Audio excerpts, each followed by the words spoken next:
Y'all already know what it is. It's the Bay Boys, and we back in the area.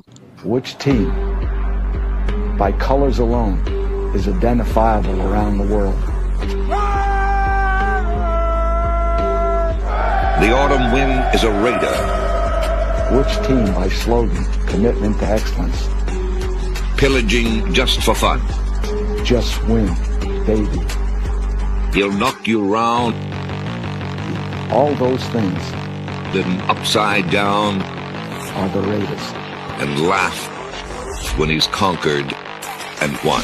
When you have great coaches, then after you have great coaches, you get great players. You have a great organization, and you tell them one thing: just win.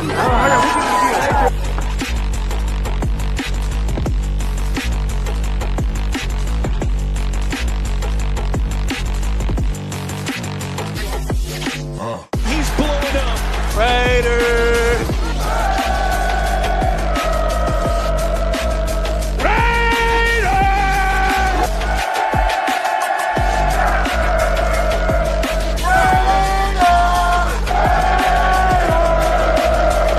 Just win, baby.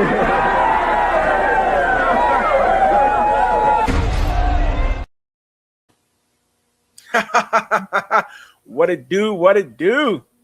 What it do, what it don't do. What it don't do? gonna do. It do, it don't do. And sometimes it just don't do. It just don't do. You know? You feel me? You feel me? Welcome, welcome, y'all. Welcome to I the mean, Bay you're teasing me though. Raiders. You're teasing me though. You're making me think Tom Brady's going with another don't do's. But you know, it's okay. Well, I'll let you do the Yeah, intro. he, You do the intro. Tom We'll Brady let you about do to the tell intro. us what it don't do. What it don't do.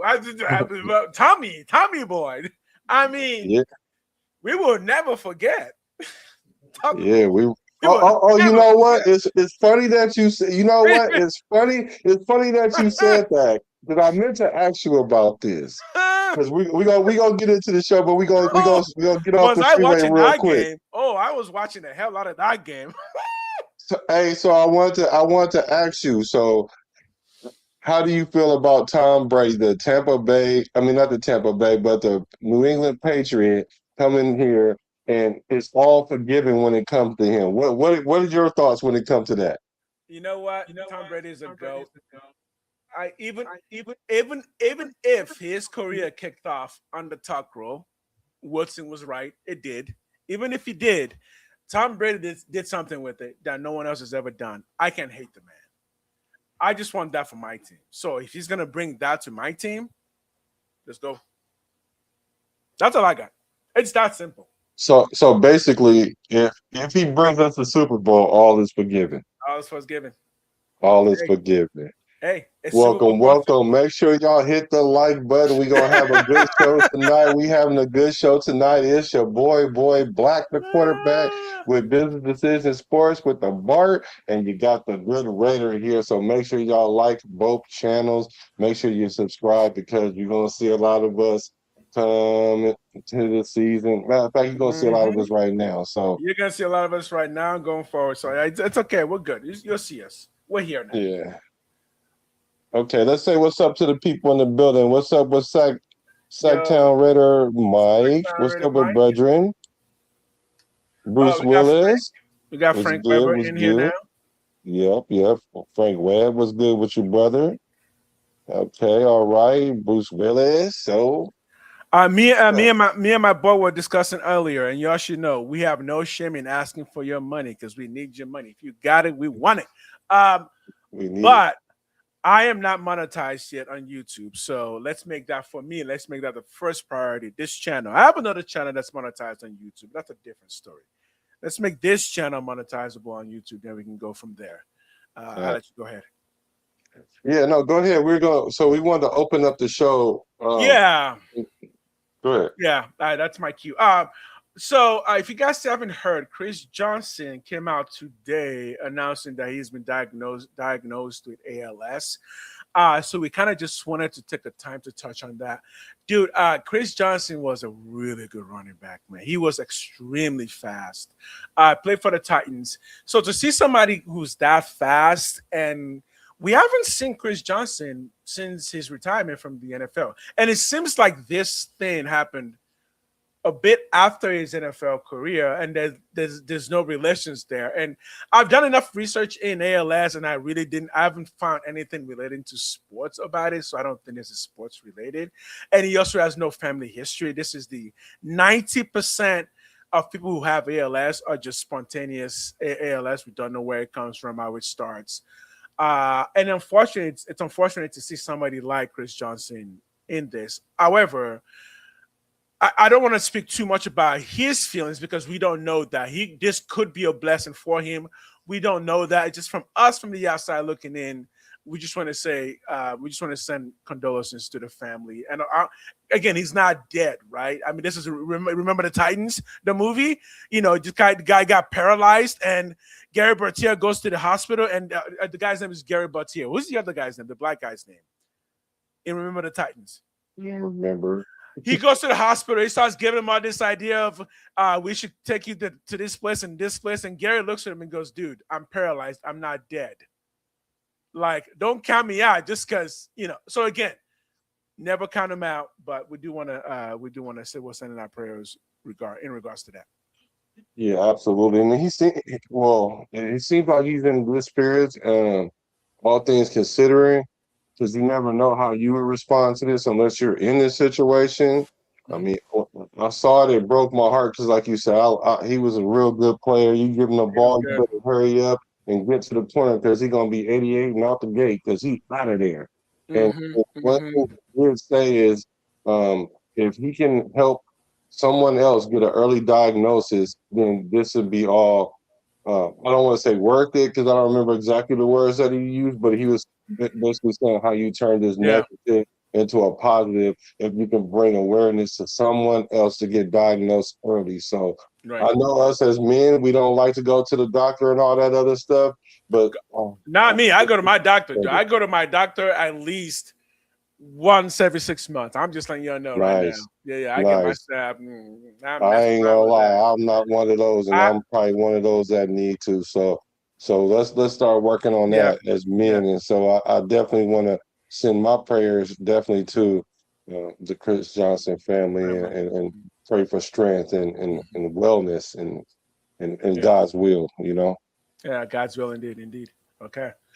And another thing, I don't know if you guys are aware, but our hunter Shane Leckler is fighting lung cancer, and he's definitely putting out a positive message as well. And I want to put him in our prayers as well too, because he was the best player on our team for a while when we didn't have anybody, and he always flipped the field for us, and definitely he's a Hall of Fame type guy. So I'm sure he's a Hall of Fame guy off the field as well. And let's pray for him as well, y'all. Gosh, Shane Leckler was so damn good. Oh, so good. Yeah, let's put the nines in the chat for him. Let's put the nines in the chat for him. That's like my first real punter to even like as a football fan. Like you never thought to like punters. Then Shane Leckler comes along, you're just like, yeah, I like him. Yeah, the thing about him is like I'm in the era with Ray Guy. Ray Guy was Shane Leckler before Shane Leckler because Ray Guy is in the Hall of Fame. Right? Guys in the elephant. About yelling Raiders, I cannot yell too much. I have a 2-year-old, so when it comes to yelling Raiders, I cannot yell Raiders in the chat. Y'all can yell Raiders though, but Raider. One thing I can tell you I love more than the Raiders is my son, and it's neck to neck. It's neck to neck, but it is there. It is there. Yeah. So thanks, Bruce Willis, for putting a 9 in the chat for sure. So So tonight we got a couple things we want to talk about. We want to talk about TB12 and his comments to the Raiders. I don't even know what this comment is. I don't even know what this comment is. So we're gonna get into that. We're gonna get into Max's cryptic tweet. I haven't taken the time to try to break it down and pull out my Dakota ring. So I got my Bay Area brother that's gonna let us in on a little insight and maybe what it really means, and then we're gonna talk about some other things. What was it? What else did you have? What did you have? It was one thing that you said we were going to talk about after the Crosby thing. We gotta talk about that. Yeah. So let's get to the tweet. I mean, let's get to the Tom Brady situation Okay. on Tom, on uh so tell me about 2025 struggle. It says there was nobody who did a good job. yep. I I Tom agree. Brady calls out Raiders after the 2025 struggles. So the I Las agree with Vegas that. Raiders were just 3-14 last season, leading the wholesale changes and the top overall pick, which was used to select Indiana quarterback Fernando Mendoza. Suffice to say, Suffice to say, Fox Sports analyst and Raiders minority owner Tom Brady was not pleased with the 2025 campaign. He says, he said, I would expect a lot of improvement from where it's been.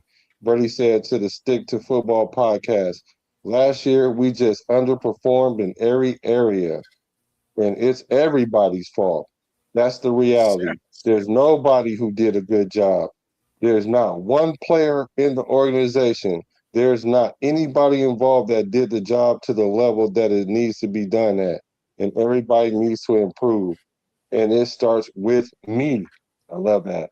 And it filters down to the rest of the players on the field. And they got to go out there and ultimately they got to perform at a high level. Yeah. Brother, what is your initial reactions to that? My initial reactions may actually surprise you. That is, my initial reaction is actually about Tom Brady itself. Look, man.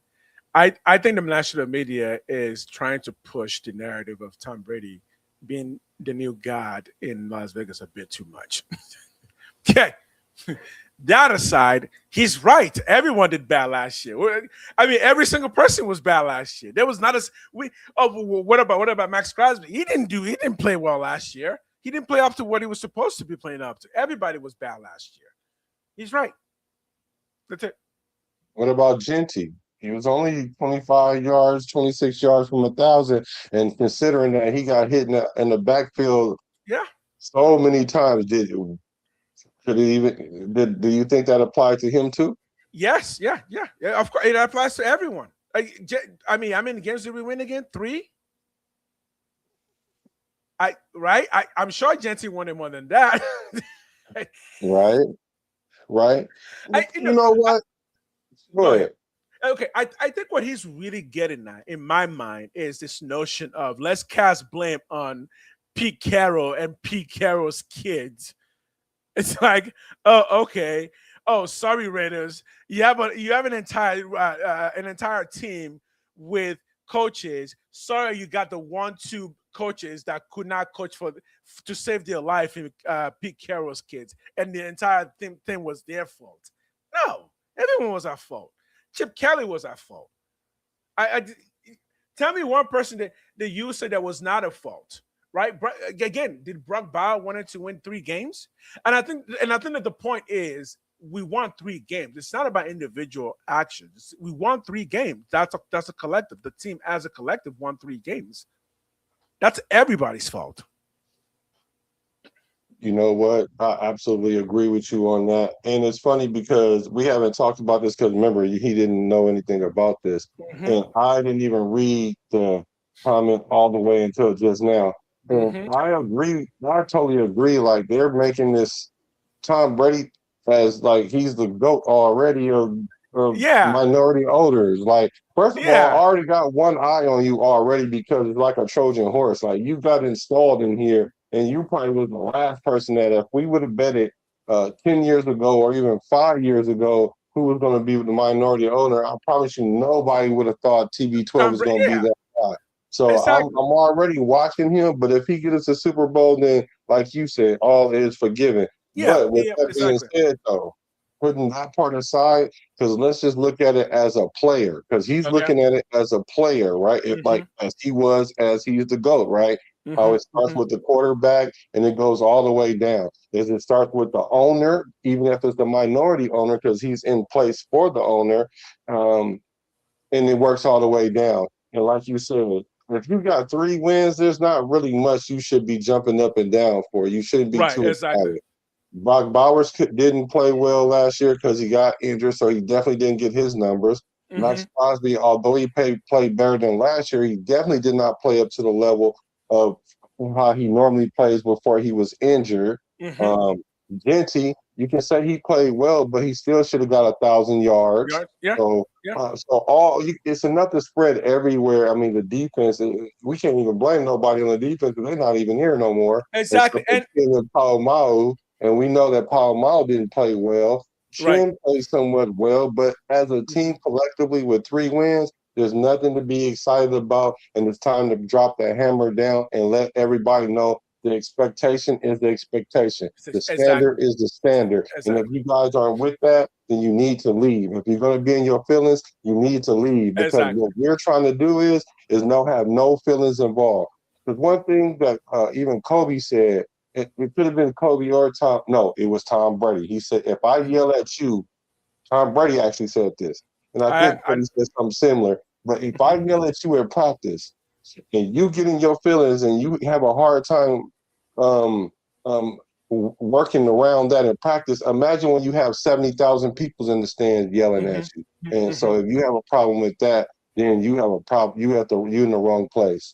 And I think just I was gonna my mind was thinking culturally, and I don't know why my mind would be thinking that. Let's just go with the word culturally. I think culturally we are in we get in this idea that you can pick out individuals out of a team to blame them for everything that went wrong, and you're just like you really the team won 3 games, and you think you can pick out one person whose fault it was that we had 3 games. Oh, it happens to be Brandon Carroll's son. What are you talking about here? So I play a competitive game every day. Game's called Valorant. For those of you who want good ways to do competitive things, video games are actually really good for that. It's a team game, but the reason I do it is the fact that it kind of keeps you in that idea of a team is a team, and you need to kind of keep reminding yourself that if you're part of the team, if you're not winning, you are also part of the reason you're not winning. And guess what? Every single player in that locker room knows that. You would never hear a player say, "No, it was that person's fault." Players don't do that, right? It's the people who are trying to get clicks on YouTube that do stuff like that. Players know that if we didn't win, that's my fault. Don't look at the person next to you. I got to look at myself. So, and we can pick out who's messing up in a particular play. But once you look at the overall season, you quickly realize that no, the entire team just fell apart. Yeah, well, Rainbow Six Siege love it. Yeah, go ahead. championship mentality starts with self accountability. You don't Exactly. blame anyone else. Like he's Hmm. installing a championship mentality, and these are things that I've been saying during this off season. Is a lot of the things that I've been hearing people say about the Raiders and how they feel about the Raiders and Hmm. how they're moving, and I'm saying they are moving like winners. Like they really Right. do have. One thing I can say about Tom Brady is he is bringing a winning attitude here. Now Hmm. the question is, can we rise to the level of what he's talking about? Hmm. And the things that he's saying is indicative of a winning culture. And I'm not talking about winning one championship because you can mess around and win one time, but we're talking about winning over and over and over because it gets harder and harder and harder every Harder. time you win. Right. So he's installing that culture within us, and we have it in our coach, but we also need it from the top down. Remember, I told y'all we win champions. You win championships from the top down, not the player up. Okay. The crazy thing to keep in mind is that when we're talking about the Raiders hiring process and the coaches, here's what I'm going to tell you that I've loved and didn't love. Hiring Josh McDaniels, I actually liked that. Firing Josh McDaniels when we did, I was not a fan of that. Yeah. Oh, I told you, I give you all kinds of controversy. Bringing in AP, I was definitely not a fan of that. Bringing in Pete Carroll, though, we all were kind of fans of that because we knew at the most it wasn't going to be permanent. We just needed somebody to just give us a kickstart, just bring some winning back. And it seemed like Pete Carroll, with all the experience, would be able to do that. But then we realized that maybe Pete Carroll was game wise was just a bit behind the age because what Pete Carroll brought in were a lot of good players who were kind of past their prime. But again, that may have been part of the plan because it did save us a whole lot of money. So we didn't spend a ton of money when Pete Carroll was coach. So it did give us that. But Pete Carroll was supposed to bring in that winning culture. He didn't. But now we have arrived at the point where the winning culture cannot start at the first game. It needs to start way before that, so that when the players get into the first game, you've already installed that idea that you are the Raiders, you can beat any team. And that's what this process is now, including what Tom Brady is doing.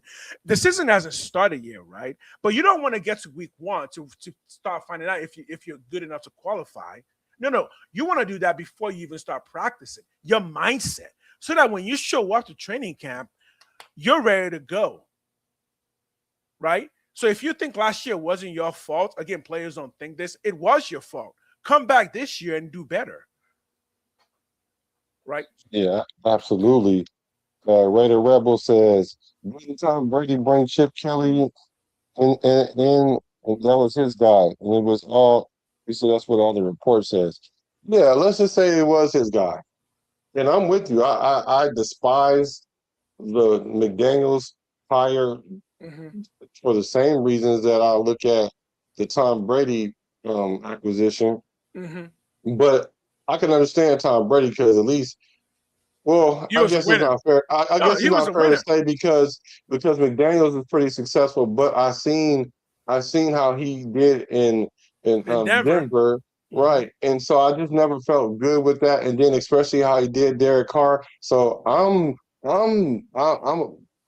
happy that Tom Brady and the Raiders pulled the trigger as fast as they did on him because if we would have went through another season and then try to make something happen and all Right, these politics going on, we wouldn't be where we are now. And I don't even think that we would have our team where it is now right, culturally. We might have more wins, but I just think it would have been a fragile like French fries, empty calories. You know what I mm-hmm. mean? Like Mm-hmm. so Mm-hmm. I like what we're building here now. But Chip Kelly without Chip Kelly, because Chip Kelly was Now, essentially trying to be the head coach after Pete Carroll left, oh and yeah, he yeah, and yeah. he Oh yeah. really he really felt like he was going to do that. That's why all the sabotaging and stuff was going on. But I'm glad that all that is over with, and he did bring in Chip Kelly, but they also got rid of Chip Kelly fairly Right. quickly too.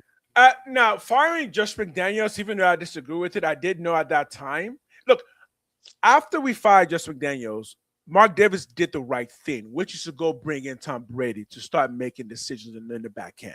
Because the issue with at that point was we cannot keep hiring and firing, hiring and firing. We need somebody to solidify this thing. That's the point where again Mark Davis realized, yeah, I need somebody to help me solidify this thing. So I do think the next two hires that came after that were not panic hires. There was just the necessary hires to get us to the next level. If one of those coaches would have worked out, look, if AP would have worked out, even I would have said, damn, I was wrong. AP is amazing. I just knew he didn't qualify.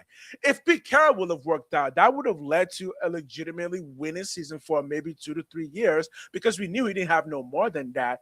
This time around, though, was always the goal. Let's find somebody to start installing here for at least 5 years to bring in a different culture and start building this thing from the ground up. And again, I've said this before, and I'll say it again: the Raiders are some of the youngest players in the NFL.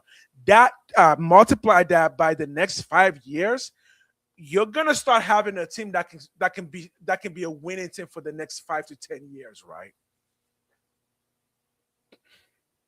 Yeah, absolutely. Raider Rebel says, How does it start with ha- him? He's not even in the building during the season. so Again, go I ahead. agree. I think it's the national media looking for a story, and Tom Brady is a story. Tom Brady is very famous. He's very well known. He has a lot of organizations, and he knows everybody in the sports world. Who would you rather talk about, Clint Kubiak or Tom Brady as a national media? Obviously, Tom Brady. He's going to bring you more noise, which means that every time it's a national sports media person runs into Tom Brady, guess what they're trying to get out of him? Information that's going to sell. regarding the Raiders is very good information that's going to sell. That's why they keep selling this idea of Tom Brady is like running the organization. It's like, no, he's not. He's doing his part, but he can only do his part, and that's it. He's not doing any other person's parts. Well, the thing You think about it is, well, somebody thinks Pete was a panic hire yeah, because Ben I Johnson don't think. rejected them.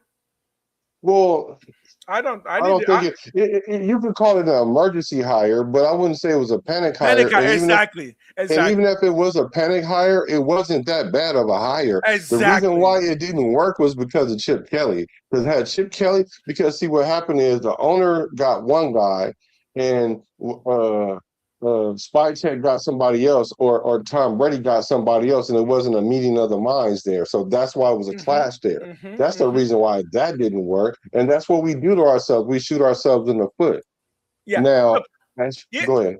yeah, here's the way that I read it. If you want to read it differently, the Raiders were always looking for an offensive-minded coach. I do think that Ben Johnson was just the best one last year, and we couldn't get him. And after we couldn't get him, we kind of had to do a emergency hire, not a panic hire, but we just need somebody to bring back in a winning culture.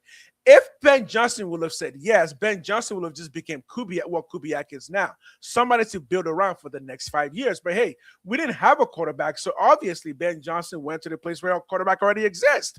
So then we needed one more year to kind of wait. It's no surprise we went with Pete Carroll, somebody who was a Hall of Fame coach, also known to be a defensive-minded coach, to kind of help build that defense so that when the quarterback does come, the defense will be ready. None of that plan worked. The only one plan that did work is by the grace of the NFL gods, we got a number one overall pick out of it. And with that, I'm still saying thank you, Pete Carroll, because guess what? That also gives us a future for the next 5 years. So, yeah. Yeah, and as far as peak, as far as Tom Brady not being in the building for the season and all that, you don't have to be in the building. Mm-hmm. We don't know where Mark Davis is during the week. Matter of fact, Oh, exactly. even if he is Exactly. there, what good is he? So for me, I don't see anything wrong with owner taking accountability from the top down, which we've been lacking for the longest time because Mark Davis always been taking arrows and he never just said I was doing it wrong or whatever. But what he did do is show us that he was doing it wrong and he corrected it. So Yeah. I give much respect for Mark Davis for that because I didn't respect him for the longest time. But I'm like, oh, you just sitting here eating. That's all you're doing. But he actually started making moves. You know Now, as what's far crazy as about? Oh, go ahead. Just go continue. ahead. You know what's crazy about people who are like successful like Tom Brady? People act like all they do is like sit around telling other people what to do. Tom Brady is trying to make more money. He is talking to very wealthy people in Dubai, to Miami, to California, to New York. What makes you think he's got time to come to the Raiders facility to make sure to tell everyone what to do about any one particular issue that he has no qualifications to do? He's a professional. Yeah, I mean, but they have access to him and everything because, like, you see, the Of quarterbacks course. already are leaning on him, so he's Of course. paying what he paying with his weight what he weigh to some degree. Now, I guarantee you. Go ahead. No, you finish your thought. I, You finish your thought. I rather them throw and shoot arrows at Tom Brady than Mark Davis or Clint Kubiak or even Mm-hmm. Spytek. I'd rather him be the face of the franchise, so to speak, in order because it kind of deviates the issue from what's going on the field because Tom Brady, he's a consummate professional and he'll know how to Right. handle it. I can guarantee you right now, the only person I'm gonna hold to this idea of guaranteeing. The only person that I'm confident that Tom Brady talks to or is allowed to talk to on a consistent basis are people who call him like Mendoza. I think Mendoza is the one person that he is having conversations with regularly because Mendoza is a quarterback and Tom Brady is the best quarterback of all time. So that is a resource that Mendoza would be stupid to not be using. But I do not believe that even Clint Kubiak is sitting down with Tom Brady to make plans because why would Clint Kubiak do that? That would make no sense at all. Now, regarding the quarterbacks, yeah, I think Mendoza better be calling up Tom Brady any chance he gets, just to pick his head about what the playbooks are, and that's like a mentorship situation. I mean, having somebody like Tom Brady own part of the team literally gives Mendoza or any other quarterbacks that we have free mentorship. He's the Not owner. to You mention, can call him up anytime you want. not to mention, I'm asking you guys in the chat, who would you rather have as a coach? Would you rather have Kubiak or would you Oh, rather have, huh? Brady. No, not Brady, but Johnson, Ben Johnson. Would you rather have Ben Johnson or would you rather have Kubiak? Me personally, I'd rather have Oh, Kubiak. that's okay. Let's slow that down. Let's slow it down now. Let's make that a segment. Let's just jump right into that as a segment. Ben Johnson's good, man. I mean, Ben Johnson's good. He's a good coach. I mean, I do. Okay, so let's see. He goes to the Bears, and in the first season, we're talking playoffs, and not just playoffs, and not just playoffs, like good playoffs. Turned the career of Caleb Williams around in just one season, and has a pretty good pedigree of showing this over and over and over again that he has a good offensive mind. Now, who do I think has a better offensive mind? Honestly, the answer is I don't know. This is what the competition is. We're gonna find out in the next 10 years who's a better coach, Kubiak or Ben Johnson. That's what I'm here for. That's yeah. So no, right now I don't even have to tell you who I think is better. I think we got 10 years to find out. I'm gonna love watching those two go at it. Yeah, for sure.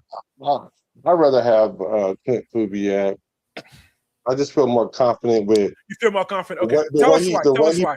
the way he presents himself, because Okay. demeanor means a lot, especially in this Mm, Raider atmosphere. Because okay. you want a coach that don't get too high like AP, and Mm-hmm. then don't get too low like Pete Carroll, because Okay. Pete Carroll was almost passive, and I can see that uh, Hmm. Kubiak is not passive, but he's also quiet. So he doesn't get too high, not too low. And that's what you need. And that's a championship mentality. Now, Ben Johnson, he's cool. And I think that job was right for him. And not to Mm, mention, it kind of played itself better than what the Raider job is. So a lot of people are saying that we got rejected and all this other stuff. When you go all in on a coach, you better mm-hmm. have a plan B.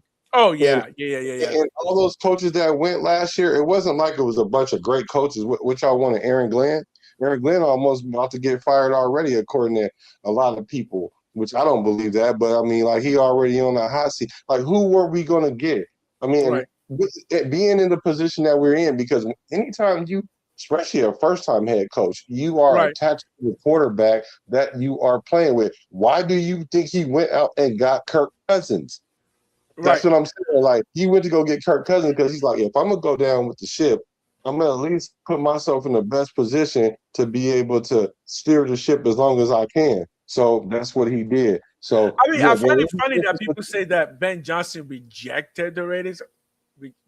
We always knew Chicago was the spot. They had a quarterback. Yeah, I mean, I guess if you want to say if you're really holding strict to the notion that we were rejected by Ben Johnson, I guess, but we didn't offer him anything. What he needed was a quarterback. We didn't even put a ring. We didn't even offer him a ring, let alone like putting a ring on it. I I yeah, don't know. we had Aiden O'Connell. I So I mean, they were offering him a beach island property if he got married to them. We were offering him. I don't know what we were offering him. No, there was no. I think that whole story regarding Ben Johnson.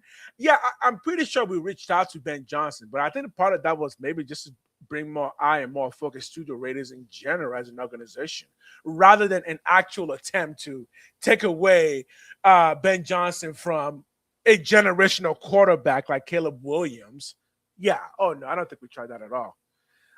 Next segment. Max Crosby. Let's talk Max Crosby. His comment. okay, yeah. Let me read a couple of comments real quick. He says, I'm happy with more happy with Kubiak. What's up? You haven't missed much. We just talked about the Tom Brady comment about we underachieved on all levels and no one played good. He explicitly said nobody, everybody, anybody. Yeah, Him Calm is good, was good, and him and Sunshine they're real good together. So yeah, I do yeah. agree he was a good But yeah, hire. even think about him. Even Liam Cohen wasn't going to come to the Raiders because Travis Lawrence was an established quarterback. I mean, Exactly. we have known this. If you are a football fan in the year 2026, quarterbacks are the thing everybody's looking for. They are quarterbacks are the de facto Michael Jordan of any situation in the NFL. It doesn't mean they'll become as great as like a Tom Brady, but they are the de facto. You cannot rebuild a franchise without a good quarterback in the NFL. You can't do it.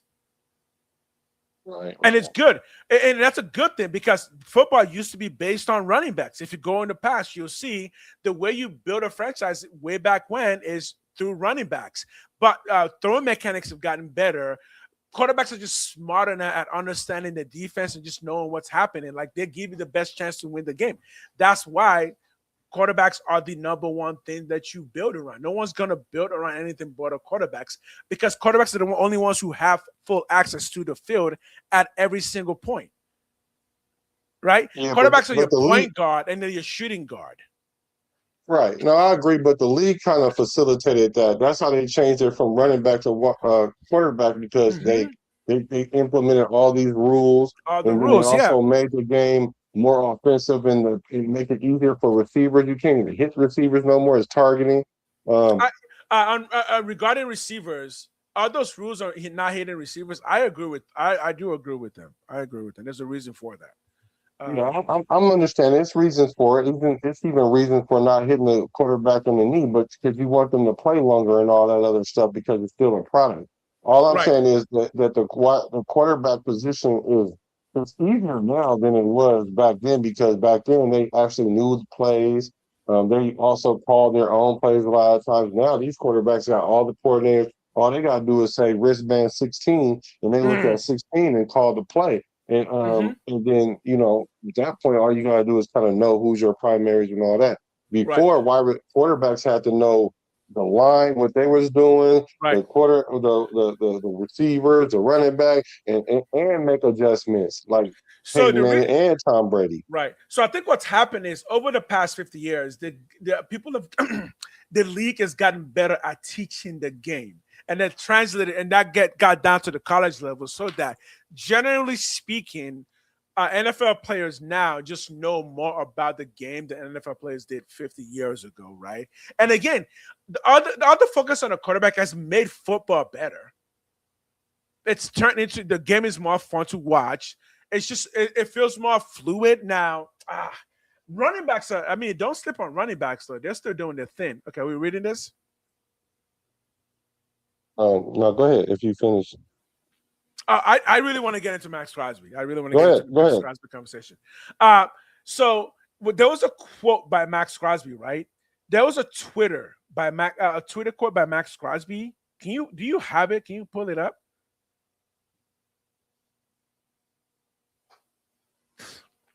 Stop people pleasing. Handle business accordingly. People are saying this is cryptic.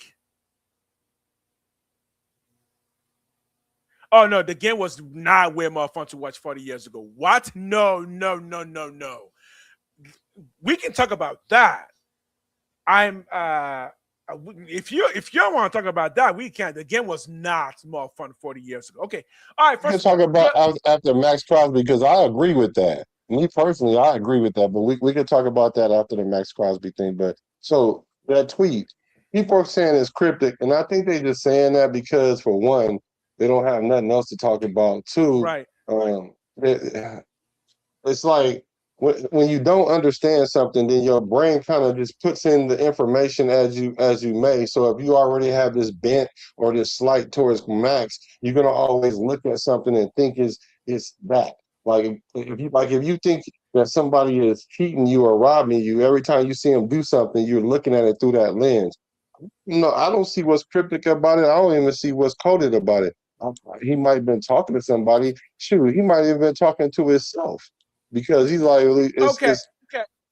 let me see what it say because I No, didn't you never want to know, break it down. It says guys? stop people pleasing, handle business accordingly. So to I me, what that could mean before I let you go, that could just mean, you know what, stop trying to make everybody happy because that's what he always do. Is okay. I think AP is great for us, so I'm going to go all in for AP. Same thing with McDaniel's. He went all in for everybody, and then he's saying stop trying to people please and just handle things accordingly. That's how I took it. okay.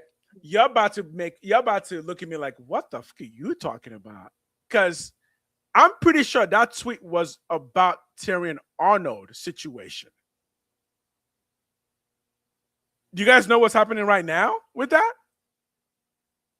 Yeah, I think he got like 9 charges and got released by Detroit. Yeah, yeah. So I actually commented on that tweet. I was one of the first commenters on that tweet because that tweet came out right when we found out that Tyrion Arnold was. ma- Yo, maybe I'm just way wrong, but I'm pretty certain. I thought actually was regarding that situation that he was telling the people in that situation stop people pleasing. People stop listening to people who will make you do stupid shit, who actually do dumb shit. So Yeah. wait, so the tweet I didn't think that tweet had anything to do with the Raiders whatsoever. I don't think it had anything to do with the Raiders either. Maybe it had something to even do with people complaining about him going to the White House and going to go see the UFC fight or whatever. And people were Oh, okay. it could even been something like that. Because the thing about it is, this is the thing that I'm seeing is if Max Crosby does leave here in the trade, it's because the Raider Nation has pushed him out, not because he don't want to be here. Because Oh, we have all these fans that keep trying to speak for Max, and Max already said, "Don't believe none of what you hear and half of what you see," or something to that. I'm He sorry. said Is he that wants to really a be here. thing? Is that really a thing for Raider Nation right now? That some Yes, like a lot of Raider Nation don't want Max Crosby here. yes, I know. I know personally people that don't like Max Crosby at all because he said "Flock Okay. Nation" and their feelings are still hurt, and they saying that he's bigger than the Shield, and not just one person saying that. It's a collection of people that don't like Max anymore for whatever the reason is, and they've been Okay. trying to get him traded for the last couple seasons already. And then once he really decided to dip up out of here, man, see, look, I told you Max don't want to be here. He's a prima donna, he's a diva, and all these things. And I'm like, but the man said he wants to be here. Like people act like they've never made mistakes or said the wrong thing, and then go back and then go for a second chance. Whatever happened to once a Raider, always a Raider. Right. This guy ain't even left yet, and y'all treating him like he's not even a Raider. Like this is crazy. Okay. Well, I guess if you're looking at that situation from a hardcore fan perspective, yeah. But I'll look at that from a situation from a hardcore fan and a business perspective. That was just a good decision on both ends to trade Max Crosby when we did. And I thought that's what came out of that situation. That even Max Crosby made it known that, yeah, no, this is actually just kind of business. And like Raider fans, football is still business. It's I've been telling people that from the beginning. I mean, And I don't speaking of business, I don't go know and what hit this button on that like button, hit that subscribe button for Business hit that. Decision Sports because he's making a Please business do. decision. And make sure you hit the Good Raiders podcast as well. But yeah, What business is business. do you guys think? Do you guys think Max Crosby like wants to like sacrifice himself to the on the altar of the Raiders or something? Dude, business is business. I don't know what more to say. I mean, the guy tells you already he likes the business part of who he is. He's doing music. Imagine MMA. He's showing up to all of that. Imagine how many more things he's doing. If you decide to trade a Max Crosby, he's just gonna say, "Okay, cool." You know what? Let me just settle this. When that trade happened, I literally the first thing I thought was, "Oh, this is like a 3-year rental. He's gonna come back and retire with the Raiders." There was no part of me at all that thought Max would be gone forever and that he wouldn't. No, no, no. I knew he was going to come back. I thought it was like just give him to him for 3 years while we build up the franchise, and then he comes back like Charles Woodson did. That's what I thought. Okay. I'm glad you said that. I'm glad you said that because wasn't nobody all up in arms about that. Oh, you But better not be, man. I'm up. We're gonna walk up in your home like what? Yeah, for real. Charles Woodson is that guy for Raiders, real. For real. Raiders. You Right. know? And like Bruce Willis says, he needs to keep his butt off of social media. Now Oh, that dude. is true. Again, I said this yesterday. So I'm gonna kind of shoot back on that. I'm gonna say this. Max Crosby does it. He does it correctly.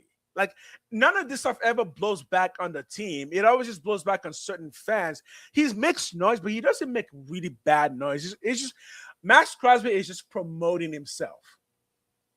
And it's good. That makes sense. He lives in the age of social media. How else do after his football career? How is he going to get to 100 million? Like I'm pretty sure he wants to do. He needs to promote himself. Social media is the way to do it, but he's doing it correctly, right? Yeah, a lot of people have a problem with that you put your brand uh to the forefront They're the broke because people. then that's when people get to saying, well, you think you're bigger than the shield. And like you said, this is a social media era. Yeah, yeah. And I agree, he should probably stay off social media. Excuse me, because anything he's saying is being taken all kind of way, the most sensitive of ways. Oh And then yeah. you could be, and you could lightweight be meeting some of this stuff. So I just think that he does need to stay off social media. And then, like somebody say, like winning on the field is going to cure all that. Winning Exactly. cures it all. And regarding business and being above the shield, like me personally, I don't hold myself above the shield, but I'm still trying to get paid with the shield, also bringing more people into the shield. So if if Max Crosby is promoting himself, he's bringing more fans to Raider Nation, right? Because I hope that makes sense to people that everything that Max Crosby says and does bring more people into Raider Nation as fans, which is just better overall for the Raiders. It's good business all around, as long as it's not something negative like crashing your car and killing somebody on the streets of Las Vegas. You know, as long as it's not that, it's good business.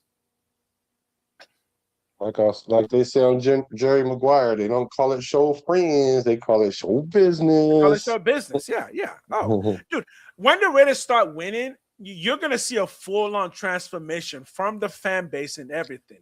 We've been losing for so long that I think fans don't remember what it feels like to win anymore. Once you start seeing that, you're going to start seeing the transformation. Even on this channel, you're going to start seeing everything just kind of feel brighter, just sounds are going to start feeling better. Donations are going to start flying in. Everyone's going to be happy.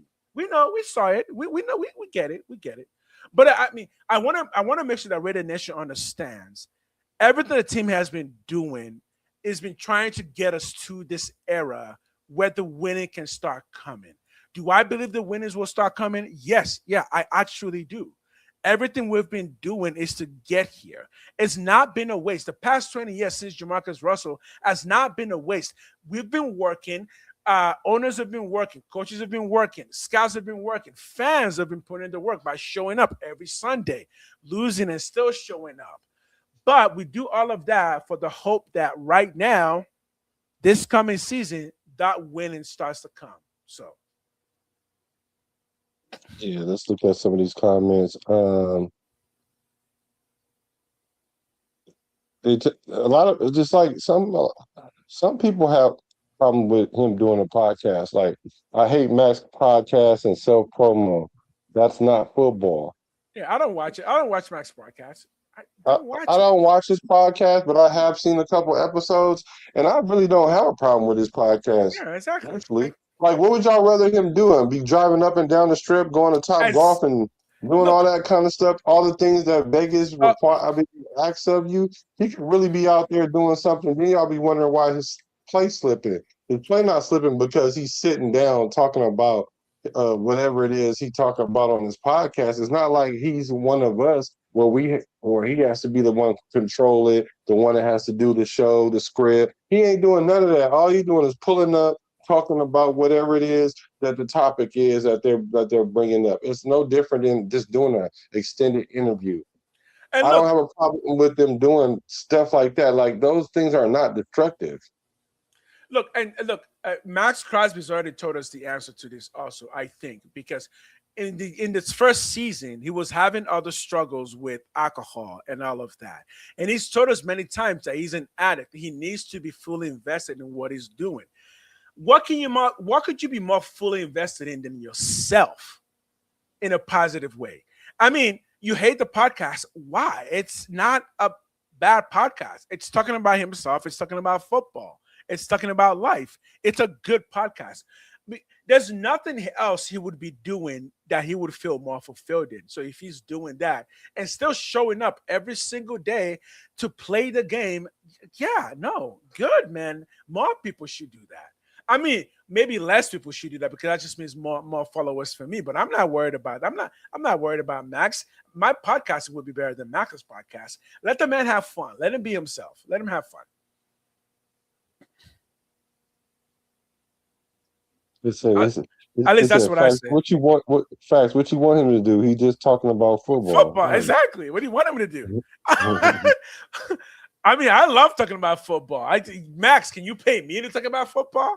Can you come on the podcast? Yeah, come on the podcast. We'll talk football. Yeah. Oh, yeah, for sure. So as you can see, that the nation is divided on that, and I'm not even saying you guys are wrong because I'm not going to tell you how to rate her. But at the same time, I don't really, me personally, I don't see the need that it's a distraction because that's not the reason why that's not the reason why we're not winning is because we got players doing podcasts. That's not it. It's not the player up, it's the top down. Someone just said, "What's up, Good Raider? Welcome to the nation." You don't mean that as in like I'm new to the Raider Nation, right? Because we've been here a minute. We've been here a long minute. We've been here since 1996. But if you meant to his nation, the Black Nation, yes, I am glad. I'm happy to be here. I know everything there is to know about Raider Nation. Everything. Or even just the Raider YouTube, I guess. Or either go, but welcome. So the tweet. I don't think it was something that was just so out there that I just think everybody's kind of. I'm using the word sensitive. That we're sensitive about this situation, and I'm not understanding. Like, are we going to be sensitive about it all year about this, or what? And I guess it really boils down to like I think Bruce Wayne said, or Willie Wayne. One of y'all said that winning's going to cure it. So maybe that's what it's going to. Yeah, exactly. Sacktown Raider just said it perfectly. Sacktown Raider just said it perfectly. He's been a fan for 50 years. He doesn't understand why people get caught up in all that stuff now. Like, again, Max is a human being. He has interests, and he's putting those interests out there. Now, I do understand the feeling of people saying he's creating a drama by just doing all this cryptic text. They're not cryptic. They're just not for you. You don't understand it because they're not for you. Right. Well, the hit dog gonna holler. Y'all hollering for no reason. Yeah. Y'all just hollering because y'all saw a rock fly by. Y'all start hollering. Yeah, the rock didn't fly by for you. It's not the rock's not bugging you. Don't worry about them. When Max wants to make a tweet for you, he'll let you know. He'll put your name right on it. I mean, I want Max to make a tweet about me because I want him to say my name on it. You know, right. So, yeah, I've been a Raider fan for 50 years too, and I don't understand that people caught up all in their feelings either, and I really don't. Don't. Next, you're gonna be talking about Max's side chicks and all that. And I'm gonna be like, yo, what are we doing here? I don't care about players' personal life as long as it doesn't affect my personal life or the personal life of real NFL fans. Like again, the Henry Ruggs situation was a different thing because that brought his personal life straight into our rooms. But Max is not doing that. Max isn't doing nothing like that. Yeah, I don't. Like I said, I really him. Okay, 51 years. I like that. So hey, make sure I see a lot of people in here that I don't normally see, and it's because we're close streaming, so it's a beautiful thing. Can y'all put the area code in which y'all are from and let us know where you're from? Because I love to know where we represent, where we got flags at all over the nation. Where are you guys backing in from? Put in those area codes. And I want some young folks in here too. I want some young Raiders in here, right? If you're Okay, young with it, 52 let us years, know. man. If you're young with it, let us know. Yeah, we matter too. We matter too. The real ones and close to Max knows what he means. I agree. I agree. Okay, 52 years. Okay, Napa Wine Country 707. Say it backwards. Is that the 818? You can say that backwards too. The 559. I see y'all. Okay. Okay, Jason. Thank you. Thank you for hacking in. Really, really appreciate it. So, And I'm out here sitting over here in Canada. I'm just sitting oh, over here in Canada. Grew up in the Bay, but sitting over here in Canada. you know, everybody always talk about they're gonna run to Canada, and you were actually there. I drove here too. I didn't run here. I just drove here. And they let me in the gate. They were like, "You can come in." I'm like, thank you very much. Sweet. You had a topic that I didn't know about, but I forgot what it was. What was the topic you had? Oh Oh, boy, you don't remember? I don't think I Come remember because we on. because we didn't write it down, right? I did 915 was good. Was it NFL topic? It was an NFL topic, right? Yeah, it was. It's about something. I don't remember what it Oh was. yeah, no. I know what it is. The Raiders issued just posted a quarterback position breakdown for the team. This is posted by Levi Edwards. Just go to the Raider channel. It's the first story. So I want to talk about that real quick. Because we got 4 quarterbacks right now. We got 4 quarterbacks, and I don't know one of them. There's one quarterback I don't know. I don't even know his name. Talking about the undrafted guy. Yeah, he's undrafted. I don't know his name. I forgot his name. You haven't missed a Raider game since '08 Did you say Raiders.com? in Denver. Yeah, Raiders.com. Just a regular channel. Yeah, Raiders.com.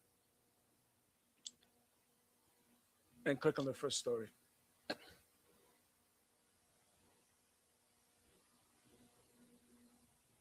You guys not go to Reddit.com? Reddit.com is nice. Yeah. That story right there by Levi Edwards. Yeah.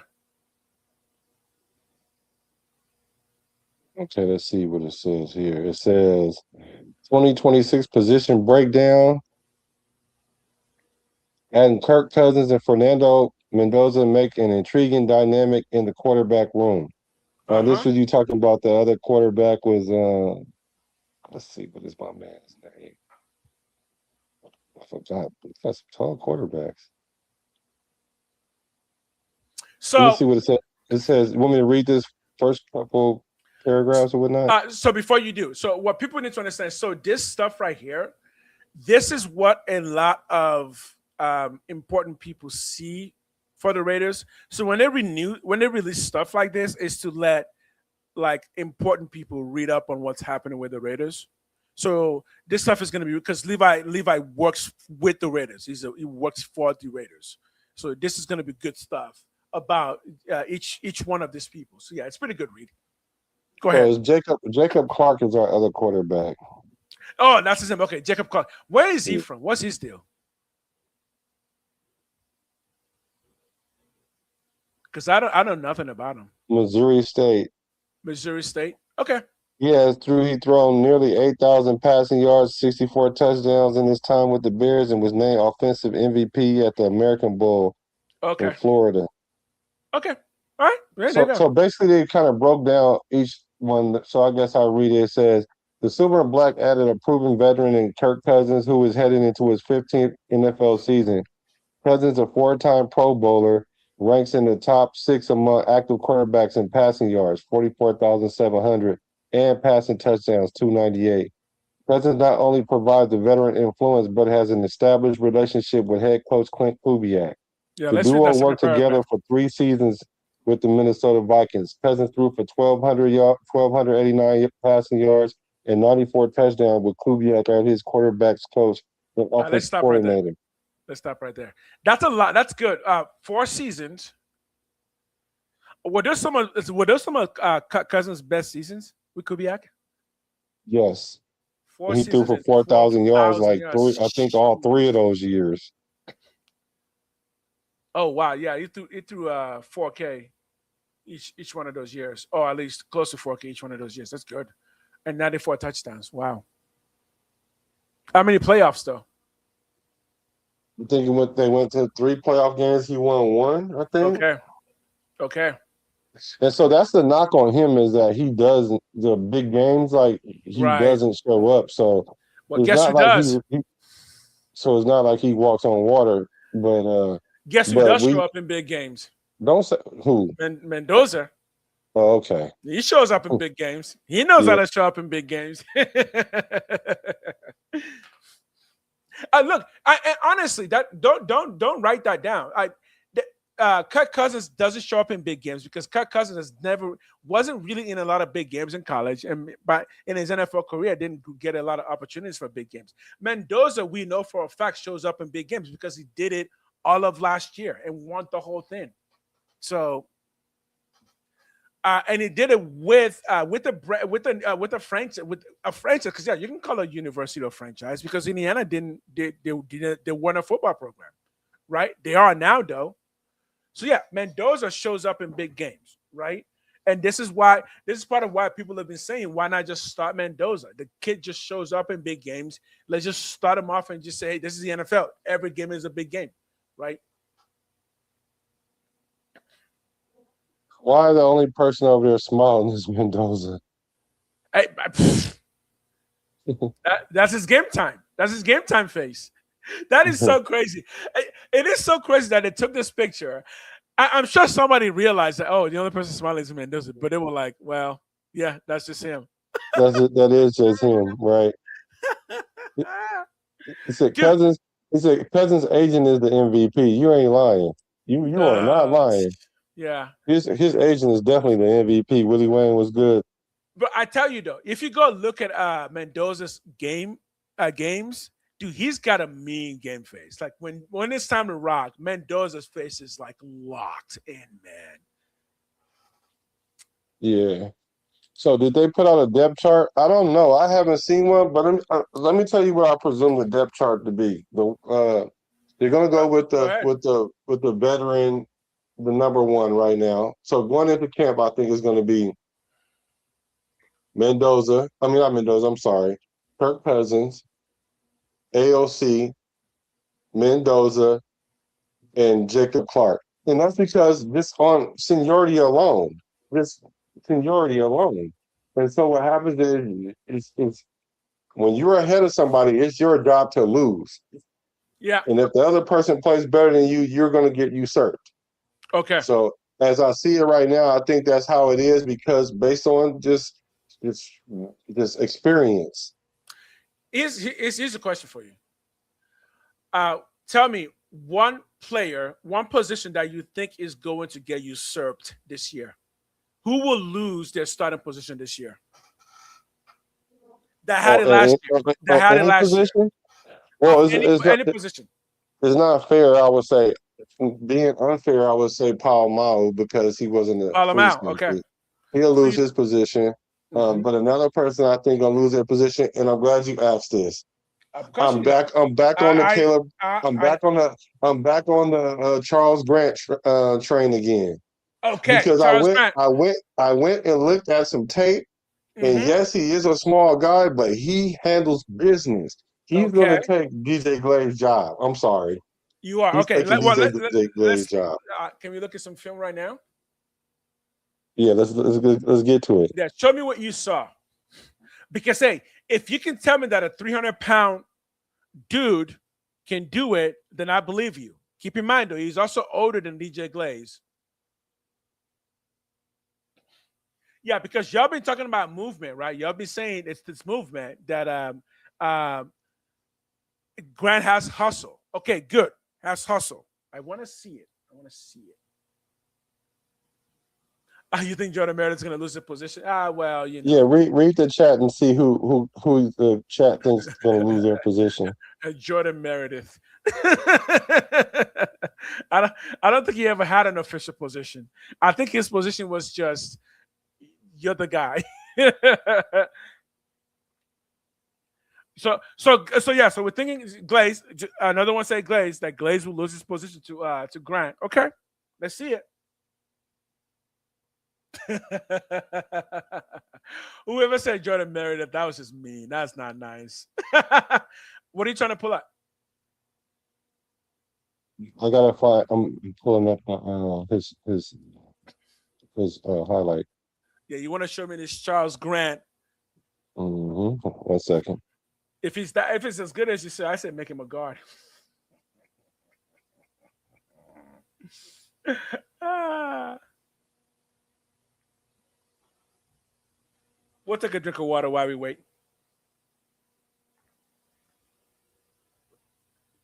When I stream on my own channel, for those who when you guys watch that, after my streams, I do play games at the end of my streams just to relax the stream a bit.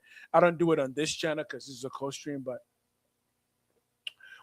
I also think Will Putnam will get cut. I also think Will Putnam will get cut. Yeah.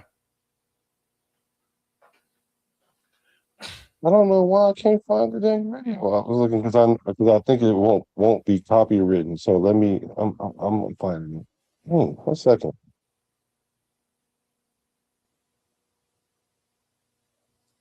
All right, put my names on here. So Will Putnam, yeah, I think he will get cut.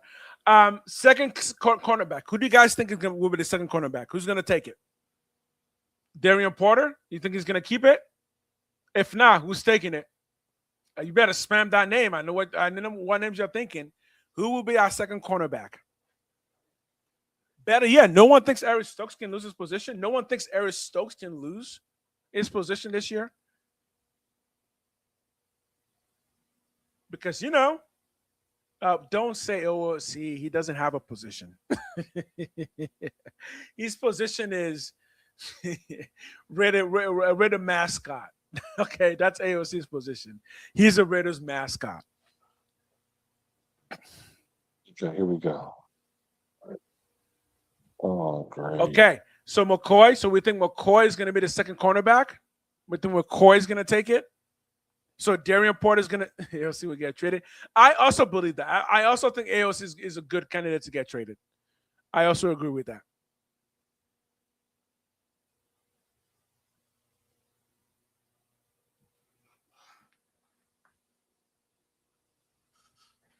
Oh, you're watching that on my channel. Nice. No, that's not my channel. That's your channel. All right, we're about to watch some hustle. A versatile player in his own right. Turn this on up. Well in the Raiders' last preseason game and why his future looks really good in Las Vegas. As always, in the comment section below, there as if you're going to run block, then settle into a pass protection either down the sideline or behind. Versatile player in his own right. We'll break down everything he did so well in the Raiders' last preseason game and why his future looks really good in Las Vegas. As always, in the comment section below, give us any feedback you might have. Plus, if there's any other players you want us to break down. But without further ado, let's jump right into it. All right, let's open up with a little play action pass, and there's Charles Grant right there, lined up at left tackle for the Raiders. Like I said, they're going to play fake inside to the running back, which means up front you're trying to sell zone. You're trying to fire out like it's a zone block here to get these linebackers to bite, so that way the quarterback there can find an open seam either down the sideline or behind the linebackers, which makes it a little harder in pass pro. So you need to sell run, get out there as if you're going to run block, then settle into a pass protection stance. Grant does a phenomenal job of it right here. Again, the two-parter, sell the run and then great pass protection. Let's check it out. All right, there's a snap. You can see a little play fake right there. That's good. Let's get Grant right here. Watch him. He goes out there like it's a zone play, then engages. Normally, you'd want like a kick slide, right? You normally see, like you see right here on the right tackle. This is not selling the run right here. No linebacker or safety is going to see this right tackle and say, oh, it's a play action. That's a poor job right here. You need to sell the run. Inside, we're selling the run. That's pretty good. Grant right here doing a good job. And then he gets into pass protection right there, gets his weight back, handles. So look at the right tackle is DJ Glaze. Look where DJ Glaze is. Wait. DJ Right Glaze tackle? is the right. DJ Glaze is the right tackle, and Grant is the left tackle. And so DJ Glaze, watch how DJ Glaze's guy always ends up in the backfield. That's what I have an issue with him. Go ahead, rewind it. Rewind it again. Great pass protection. It's one of these things where I understand the temptation because you're going up against edge rushers. You want to make sure you don't get your quarterback killed. And I guess it's better safe than sorry. But you've got to give your offense a chance to execute. You have to sell the run. The right tackle did not. Charles Grant over here did. Again, engages the defensive end right there. He's not in a good pass protection stance. Again, he's trying to make sure it's a zone play or at least make it look like a zone play. Then he reacts, runs him upfield, keeps moving his feet. I love the way he uses his feet and hands together, right? See how he puts his hand on his hip and keeps pattering around and then shoves them? He's not a big grabber. Some guys are big grab and torque guys. He uses hands to almost guide the defender where he wants to go and then gives him a shove for good measure at the end. Nice rep. All right, let's take a look at it from the wide copy. Watch Grant sell the zone right there and then move his feet. Really good pass protection. I'm a big believer in moving your feet in pass pro, keeping yourself between the edge rusher, the pass rusher in general, and the quarterback, and that's exactly what Grant does here. Moving his feet, using his hands when necessary. You don't want to get too grabby because obviously you'll draw holding penalties, and every once in a while you'll miss with your hands. If you rely too much on your hands, like right there, if Grant just tries to use his hands to yank him or torque him, he could draw a penalty or this defensive end could rip through his arms. Instead, he moves his feet, shuffles his feet like you see right there, gives his quarterback a nice clean pocket to deliver the ball to the check down for his nice successful play. All right, now we're going to show off Grant's intelligence, and you can see him right there, of course, at left tackle for the Las Vegas Raiders. So you're going to see that the 49ers, they got a lot of bodies over here. Who's coming, who's not. It's going to be a complicated situation. But Grant from the rip recognizes what's going to happen. He knows 65 is going to stunt around this way, and this defensive end is going to come inside. He sees that coming a mile away. As he gets into a kick step, remember, they're not selling the run here, this traditional pass pro. His eyes are going to be on this defensive tackle the entire way. Only at the last second does he go to the defensive end just to make sure he's not an outside rusher. And then he turns out to be right as the defensive tackle comes right to him. This is one of the crazier plays, one of the savvier plays I've seen from any rookie this preseason. Let's check it out. All right, there's a snap. You can see Grant. He's got his eyes at 65. Look at him the entire way. He's got a defensive end right across from him, and he doesn't look at him until the last second. He's like, I know 65's coming. I know. I've seen the film. I know what's coming here. Only at the last second does he turn his head, but then he still picks up 65 because he's proven right. He knows the stunt is coming. Okay. So if we're saying Charles Grant is a replacement for Colton Miller, then yeah, I'm fine with that. But if you're saying that he's a replacement for DJ Glaze, I'm not fine with that. Well, on this place, first of all, one thing here, DJ Glaze is going up against someone who's coming from the far end. So someone who's coming from that far end there is going to try and sweep. That's why it looks like DJ Glaze is getting close to the quarterback. Well, because he has to kind of keep backing up because that edge is going to try to do a sweep around him. So he has to back up a bit more. But yeah, I mean, if he is replacing Colton Miller, who gets injured often, okay. I don't think he's replacing DJ Glaze, though. Not based on this. Well, you only seen 2 plays broke down. Yeah. But our concern was, does Grant have enough weight on him to be able to stop these guys? To be able to. Okay, And we got to understand that the left tackle is harder to play than right tackle. So the issue that I have with Glaze is that he always let the pass rusher get around him, and he just rides him around the halo. Like right. But the thing is, if you want to be able to run block or zone block, you can't allow that stuff to happen. You have to stonewall some guys some of the time. And his footwork is what his problem is his footwork, not necessarily in this pass protection where he can ride the guy around the quarterback, but in other parts of his game. So he's not as good against the run, you're saying? Yeah. He doesn't have a good enough anchor. Okay. And what we're seeing with Grant is his ability to move and make adjustments. Okay. And like I said, the main thing that I'm looking for is his ability to not let guys get around him or go through him because he only weighed 311. Yeah, good. Yeah, good. So I want to see that. So on Glaze real quick. So I think if Glaze has a movement weakness, right, that would explain why guys try to get around him. But also given that he didn't give up a lot of sacks, so guys trying to get around him hasn't been as effective. Now, I do want to watch Grant again, but I kind of wish the video would just play. So just play. Let me just watch Grant again. He's seen this 1,000 times on film. Look, he played D1 AA FCS football, right? So it's not like he got 2,000 reps at Texas or something like that running a pro style offense. Not that William and Mary isn't a good school for football. It certainly is for its level, but it's a different world, obviously than like the SEC or the Big Ten.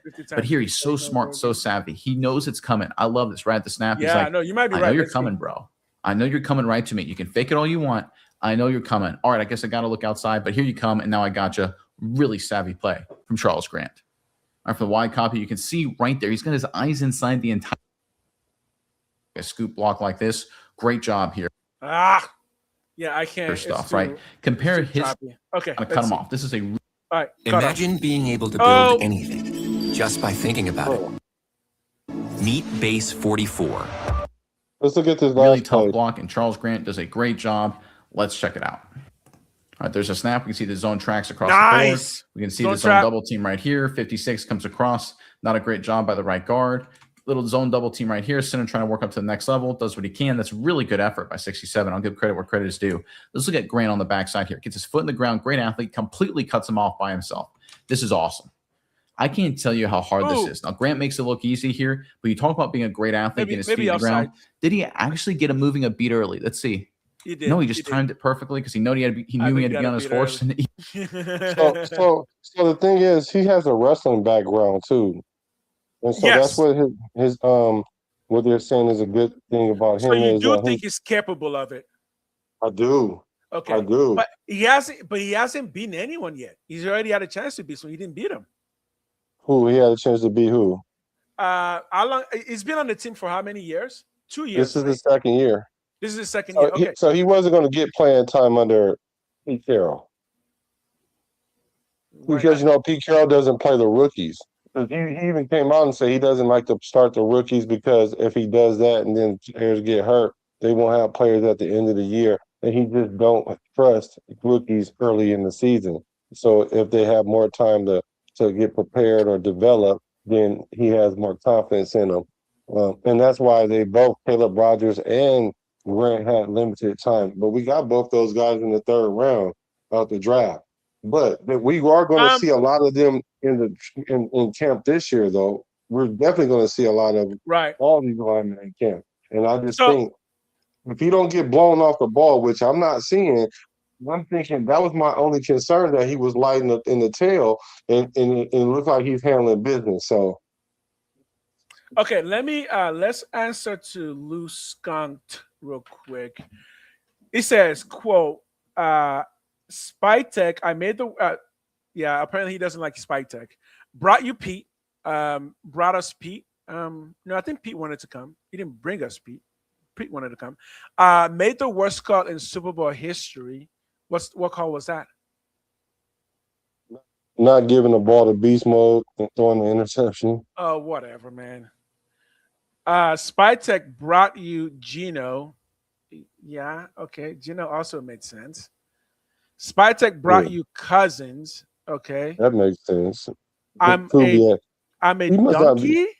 He said Kubiak, I'm a donkey, because his lineage come from Denver.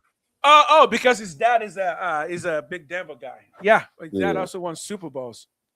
Yeah, that's what He doesn't like Kubiak. He says Kubiak's a joke. No, we can keep talking about it. If a donkey can bring me a Super Bowl, what do I care? Good donkey. Donkey. I don't understand what Pete's a joke.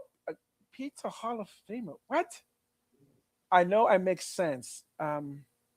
Maybe you make sense to yourself, but pizza. Kubiak is a joke. Sure. Oh yeah, Jason, you like how ALC was stepping up in the pocket in that clip? Yeah, I did. You know what? I watched it. I was like, because I made a comment about ALC, and I was like, his ability to navigate the pocket is not to be desired. And then I've seen a couple plays that he was actually looking good. But further in this video, if we were to watch this whole video, then we would see this ugly head rear. It rears its ugly head because that's the video by Saturday morning inspections, right? Yeah, I can go. I'll go watch it. I'll go watch it outside of here. It's fine. I'll watch it. And it was times that you could tell that he didn't even want the player by him, and his footwork and his platform was off, and he was throwing the ball really awkwardly and things like that. And there was times that he could have stepped up but didn't. But I just think that he can get better with it as time goes on. But that clip did have me feeling that way too when I first saw it. Again, this is fine, but this just makes me more sure that he's not going to be a replacement for DJ Glaze, right? He's going to be a potential replacement for Colton Miller, who has injury history, who, as far as we know, gets injured every year. right? Yeah, that's fine. Because I mean, the more options we have, the better, right? And unless DJ Glaciers doesn't fit the scheme whatsoever, I'm just more sure now that the O line is going to be really good because I'm fine with Charles Grant. I'll go watch the video if he proves to be continue what you just showed. Oh yeah, I'm like, okay, cool. Let's start talking about trading Colton The Miller video now. gets better. The video gets better, and he is going to be the eventual replacement for Colton Miller, I believe. But here's the And, thing: why not just trade Colton but Miller now? no, we already had this issue. I No, know, I know. because the reason why I say that is because the injuries that Colton Miller get aren't those injuries that like makes your O lineman lose a lot of shelf life. Because like a high ankle sprain, a shoulder injury, those are injuries you can play with even if you were like injured like later on in your career. Colton Right. Miller is still young. He's still young. Colton So Miller's still young. yeah, Still he's young enough. still Yeah, young. still young enough. Right. Yeah, he's still young enough to play like 2 or 3 more peak Right. seasons. I But if mean, Charles Grant is what you say he is, Charles Grant is also he's not getting any younger either. Charles Grant is already what 25. yeah, but he's had 3 seasons. He has 2 seasons already to kind of like lock that position down. And if there is someone that Yeah. we can put there that is equally as good as him or a little bit better, I'm talking about mobility wise, because we're going to need him to run out and go hit somebody because of the zone the zone that we're gonna run. So So you think he's the not. zone scheme is more you have to go out and hit people more in the zone Well, scheme? yeah, you have to. Yeah, you have to run towards. You got to be more athletic as a lineman. You can't. You're not sitting there just waiting for somebody to come and then you just ride them out around the circle and then the quarterback step up, Let me get or some information on that. or like power where you just go man on man. No, there's schemes, and we need him to be able to move. Like JPJ, what make JPJ so good is his ability to move. That's why a lot of people, and But myself included, thought that he would be a better guard than center because uh, the guard position, you need to pull the guard. You need the man, guard to yeah, go to the next level. there's a lot of hate for DJ Glaze that I've not been aware of. It was like he was the only lineman last year who actually played the entire season. Yeah, Yeah, yeah, no. maybe something Remember, I'm I missing there. said Let me that's the see. thing. That's the thing that I really give him poppers for is because he was the only lineman that didn't get injured and play all the games. But at the same time, the scheme is the scheme, and he's going to get the opportunity because he's going to be the first. He's going to get first team reps to begin with. But if they try to run the ball and he ain't out there blocking like that, and they stick Charles Grant over there, and Charles Grant is blocking, then there's going to be big troubles in little Las Vegas. Okay, but okay. So I'm looking at the scheme right now. So you're saying that he has to be more athletic? I don't know. Well, based on what I'm seeing, on okay. So well, you talk about in a running situation. In a running situation, we don't need. I don't think we. I think we can design it to where he doesn't need to be any more athletic than he is right now.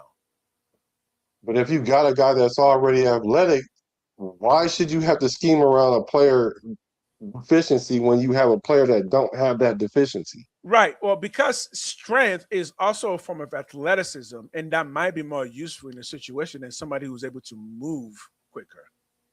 Yeah, and I see I DJ mean, Glaze I get beat. understand what you mean. Like, if we're talking about pulling, if we're talking about like pulling one of those tackles, yeah, but you don't have to pull No, DJ Glaze if he's not able to do that. You can just no. pull Charles Yeah, Grant. but he's still gonna have to run forward like 3 to 5 yards.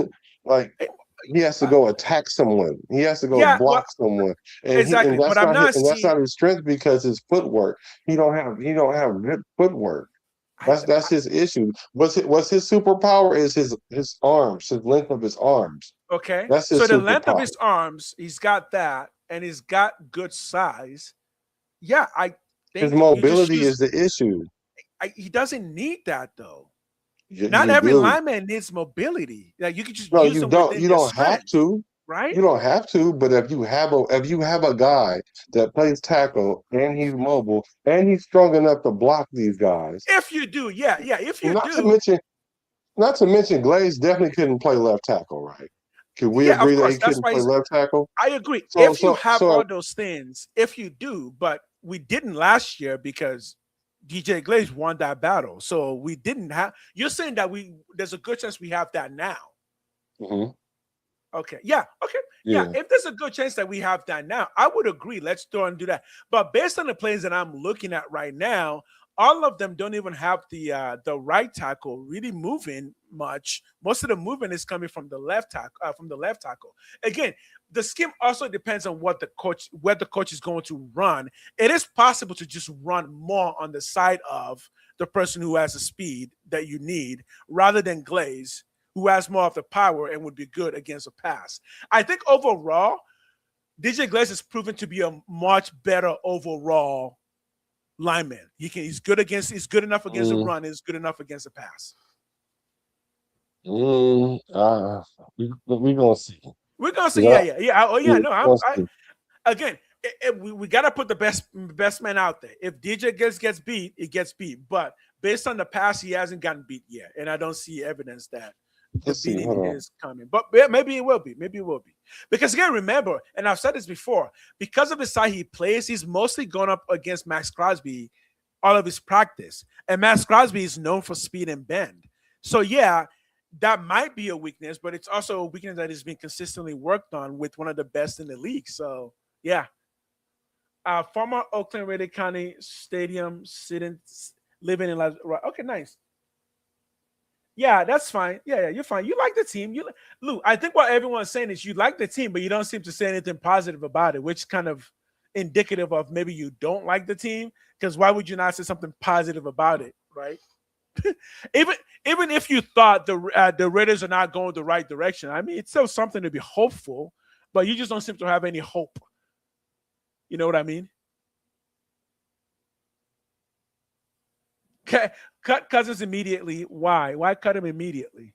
Okay, so it's fine. Well, if you can type it out, I can ask you some questions. Cut Cousins immediately. Why? What would be the reason? To save 10 million? Okay, so we get 10 million. Look for a young lineman. We already have a young lineman. What do you mean young lineman? Which young lineman? And start Mendoza short leash to AOC, yeah. So, bro, so check this out. Last season, DJ Glaze gave up 10 sacks. 10 sacks last season. That's pretty bad. Yeah. So according to PFF, his run blocking grade was 63.3. Mm-hmm. No, I'm sorry. His pass blocking grade was 63.3. His Mm-hmm. run blocking grade is 54.9. And he so ranks across the NFL, his 10 sacks allowed tied in for the second most sacks given up by any offensive lineman last season. Okay. So he was definitely our worst offensive line last season then. Well, he also was the only one. He also was the one who played all season. Yeah. Yeah, he was the most durable too. So I mean, like that counts for something. That's what I'm saying. It counts for something. That counts for But the thing is, what it shows is that his pass blocking is his strength, and the run blocking is his weakness. And then if your pass blocking is your strength and you giving up 10 sacks, that means you have room to grow. Room to grow. But with that room to grow, you also got room to get your spot taken. Yeah, but again, we've said all that before, but we've also said that DJ Glaze is only 23 years old. He's actually younger than all of them. So he actually technically has more time as well. So, yeah. I mean, it's a case of if everyone's getting bigger, stronger, faster, well, DJ Glaze still has more age to do all of that above all of them. And he's already played 2 seasons already. Yeah. But hey, your offensive line, what do you mean okay. We don't need to ignore this kid real quick. It's fine. We can talk about it real quick. 10 million bonus for making roster. Kirk Cousins. That's what? Who cares, man? Who cares? The money is there. Why not do it? Who cares? Why does that money matter? Yeah, I agree with that. I don't know why people. I mean, even if you had the money, it's not like we can just go get anybody we want. And anything we can do, we can't just do anything we want with that money. Money is meant to be spent. Spend the money. The money's there. Okay, if your offensive line is tied up by Geno, he's talking about the Jets now. What? Nutty Raider Nate. Who's a better offensive lineman for right tackle, DJ Glaze or Charles Grant? Well, Charles Grant. Who is better for that? Yeah, because he knows O line, and I wonder what he has to say about him. But yeah. So Louis was a season ticket holder in Oakland. So So he's OG. So he's OG, right? So OG. I do give you that, and I'm not doubting that you're a Raider fan. I'm not. I think but it's just the angst that you're coming with. It's almost like the Raiders haven't done anything right. And I know this offseason we've done many things right. Right. And even a simpler way of looking like that is, I get that the team has been losing for 25 years, but are you saying they're going to be losing for another 25 years? It's just, because that logic doesn't follow, right? Yeah, you lose, and then you start winning. Guess what? It's not wrong to believe the Raiders are going to start winning, especially when you look at other decisions they've been making, right? So you can find faults, but finding faults is easy to do. You can always say everything is going to go bad again. Yeah, sure. But I'm not doing that. I'm not doing that. And the thing, and DJ Glaze, his first season, he only gave up 3 sacks. So that's why he showed a lot of promise. He only gave up 3 sacks. And in then, the first year? Yeah. And then, great. That's good. Yeah, but see, once they get tape on you, though, and I will give some of that the fact that the O line wasn't good, or the coaching and the play calling and all of that. But his you partner don't. JPJ was injured for a lot of the season. But as far as 3xing your sack total, that's many. You can't blame all that on. You can't blame all that on that. I'll give you 2.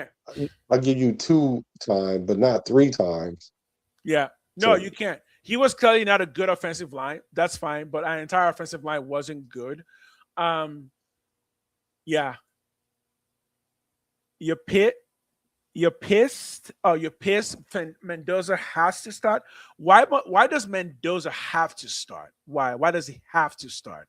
Because you're making that like a command. Like, Mendoza, you gotta start. Why does he have to start?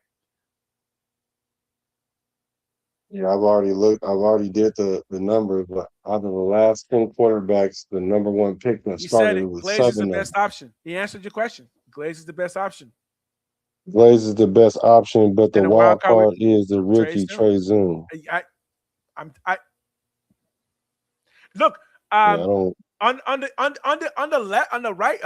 left side, there's a good option there. We just get more options there. Yeah. I think based on what I saw last year, 10 sacks. I think based on that, I would still say, it's still Glaze's job to lose. But again, we are talking about who can lose their job. So you're saying that you believe that Glaze will lose his job, or can lose his job, or has a chance to lose his job? I'm saying that he can, and it's a high likelihood. That he loses his job. High likelihood. Okay. I'm giving it like. Hold on. But you're saying he's going to lose it to Charles Grant, right? Yeah, I'm saying he's going to lose it to Charles Grant, and I'm giving it like Fernando's 2 ice cubes. 2 ice cubes that it can happen like 50-50. I'm thinking it's close like the 50-50. Yeah, I mean, we're not melting. We're not fully melting, so that's good. Yeah, no. I think the advantage is like 60-40 right now. But I think once we get into camp and Kubiak sees what Grant can do, because Grant still has to make the shift from being a left tackle to a right tackle, and so essentially you have to change what you were doing on the left side and reverse it. So it takes the reps for you to be comfortable with doing it like that, because I'm sure he's not as comfortable at right tackle as he is left tackle. So he actually played right tackle. He played right tackle in college, because I saw a film that he did play right tackle in college. Maybe he played both, but the film that I saw, I'm pretty sure I saw him on the right side.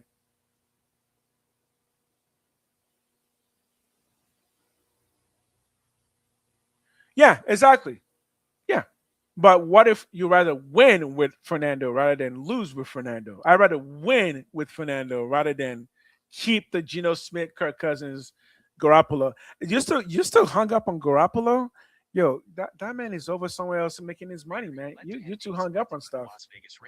Yeah, they say Charles Grant played exclusively left tackle and Left tackle. William and Okay. Mary. Mm. Exclusively left tackle. So, Okay. so he definitely will have to get some reps in order to feel comfortable.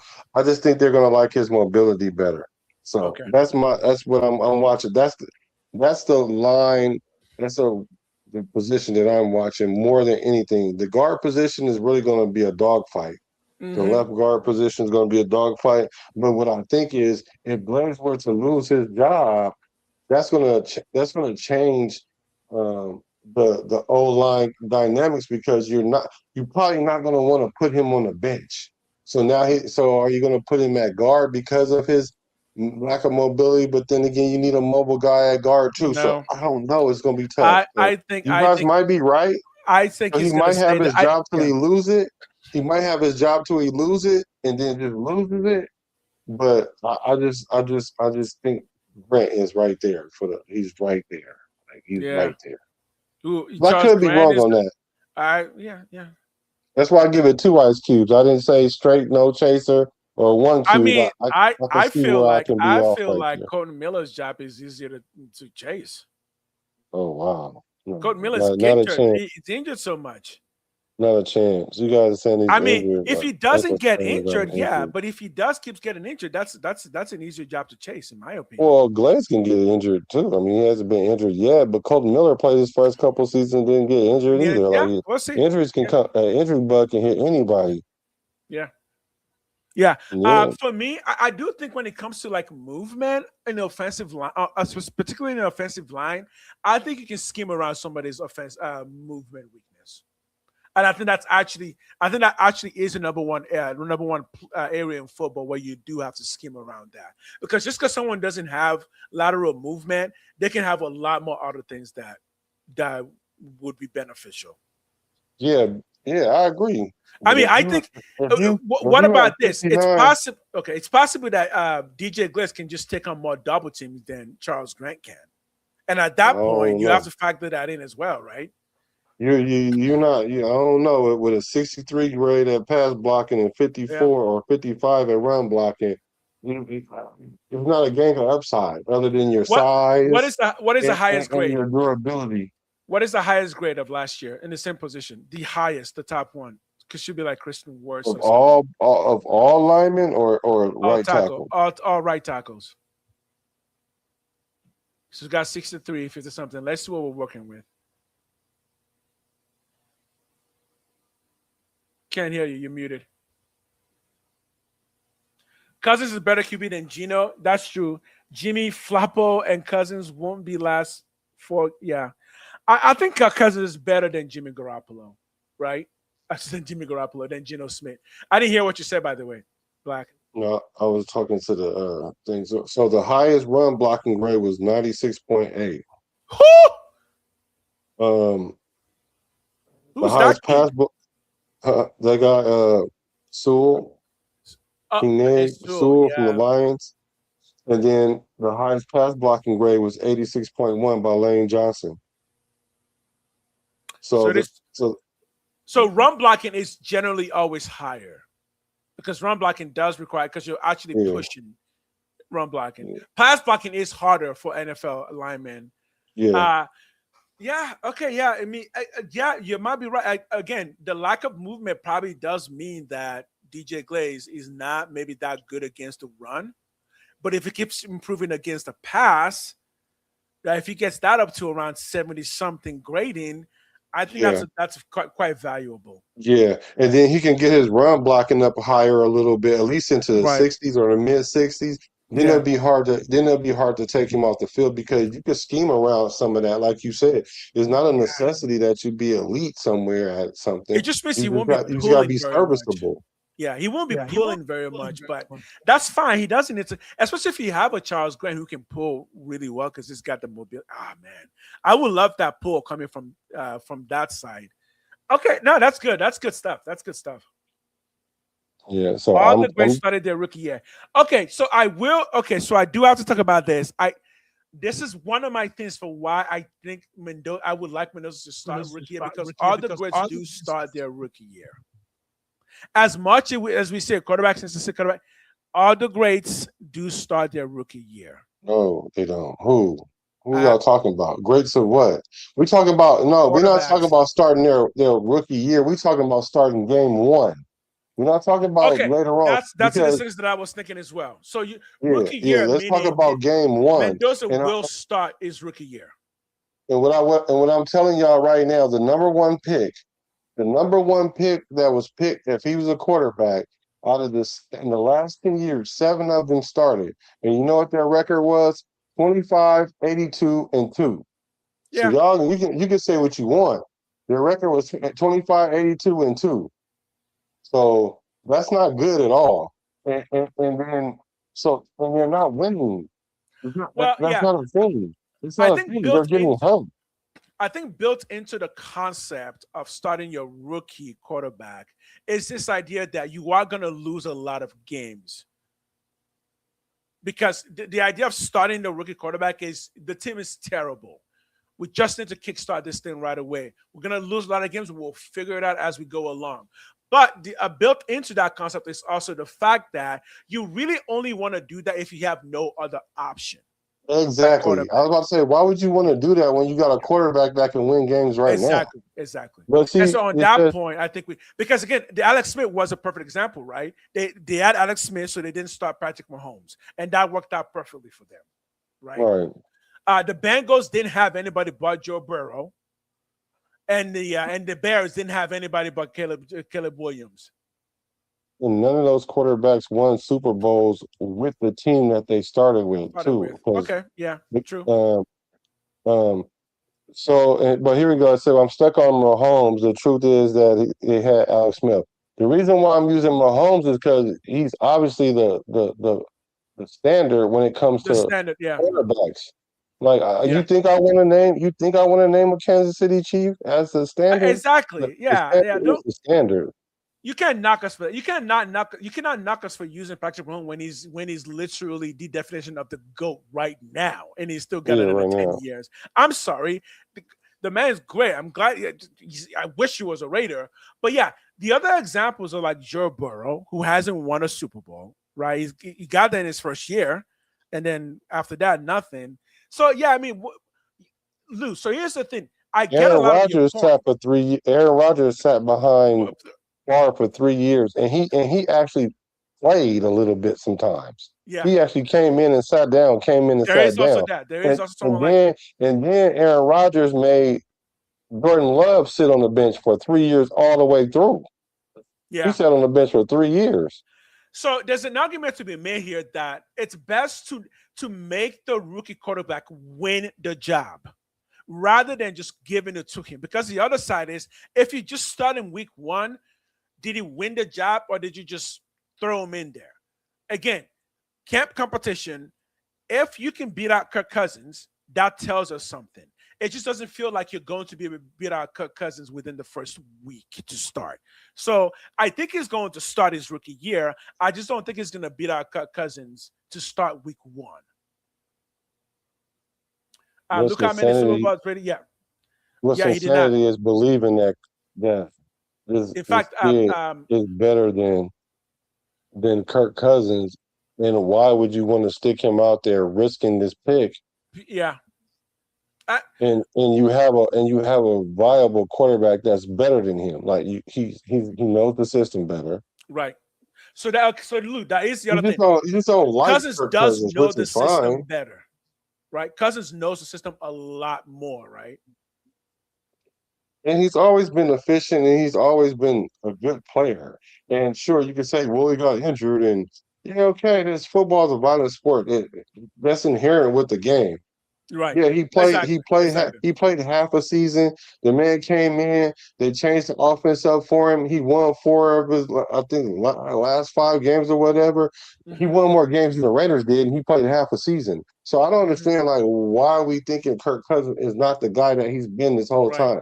Like I said, the only thing that's going to stop that is if he hits a wall, an age wall, or if he gets injured. Right. And they said the same thing about Tom Brady. And Tom Brady won like 2 Super Bowls in his 40s and won one when he was like 38 or 39. And I think people need to understand that visualization is part of learning. If Mendoza sits on the sideline for even 8 weeks, he's literally not just sitting there doing nothing. He's visualizing. He's seeing the plays play out, how Cousins is running the plays, how the coach is explaining. Like, there's so many things to learn as a rookie that's more than just go out there and throw the ball. Like, and a true winner understands that even when you're not in the game, you're still learning because when you get into the game, then you're more prepared. So I think there's a lot to be said for sit, understand how the game is playing out. Here are the coaches are calling it. Here are the quarterback is running the plays to get those ideas in your head for the first 8 to 13 weeks. I know you're not using Carson Wentz as an example. You don't even know what Carson Wentz is right now. You think he's playing somewhere. Exactly. Like Carson Wentz fell off. Like I said earlier, you can mess around and win one. You can. And Yeah, but a winner wins consistently. And I ain't talking about they gotta win every year. I mean they win more than one time. They win multiple times. Like Mahomes, I hate to say it, is a winner. Carson Wentz won. Yeah. Like that's just like saying Nick Foles. Like you see what happened to Nick Foles? He came in, won He a Super won. Bowl. Then they tried to make him a starter, and he He's ended not a up being a winner, backup. but And he he won ended up being one. a backup again, and then he ended up disappearing out the league. Yeah, Like because exactly. Even like Matt Flynn. Remember Matt Flynn? oh yeah, he was almost out the league until he threw 5 touchdowns against us. No, I think Lou, I get what you're saying. I get it. I really, really do. But again, there's no need to panic when panic is not necessary. I just don't. There we go. There's no need to start in week one. There isn't. Yeah. So Yeah, actually, Eli Man exactly. talk about it. He said team better. He said you the team's better when you play games than sitting. Yeah, for them. Yeah, for them. Yeah, Yeah, for for them. them. For them. Who Yeah. was the backup? Who was No the one. quarterback that they could have pivoted with? Like I think they who? ended up going with David Carr. I don't know if they had David Carr this first year though, but they ended up going Let me because I see. know Let me because I know find because out. David Carr actually has a Super Bowl ring because he was a Giant. He got a Super Bowl ring with the Giants. I think he only has one. I don't think he has. I don't think he was there for both years.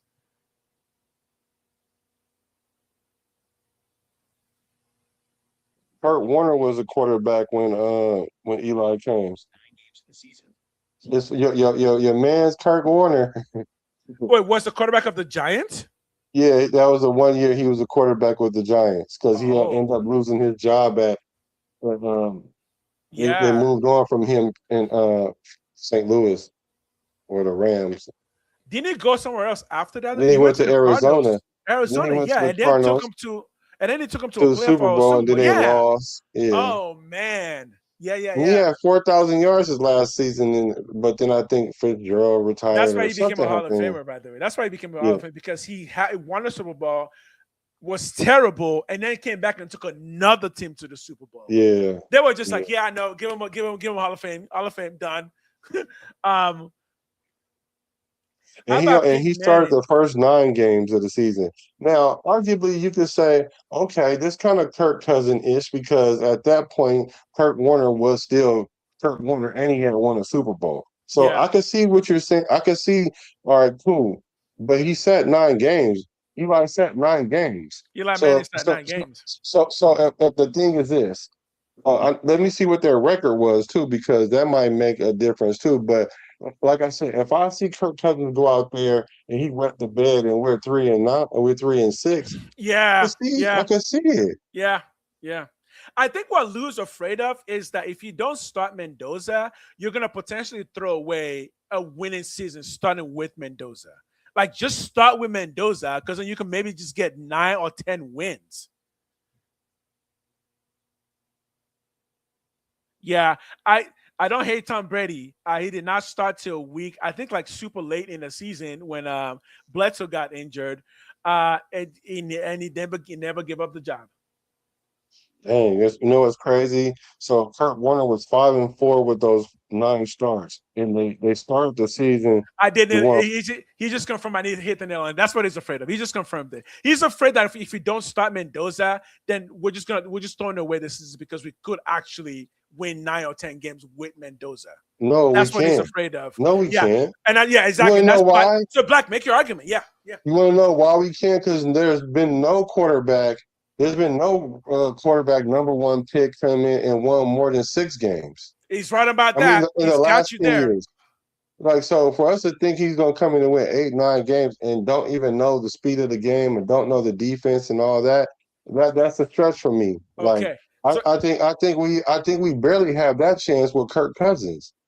That only he just depends made a on good how good point, our though. line is. That's a good point. So Lou, hit back real quick. You get one hit back, but he just made a good point. He just said no quarterback who has started game one has won any more than 6 games.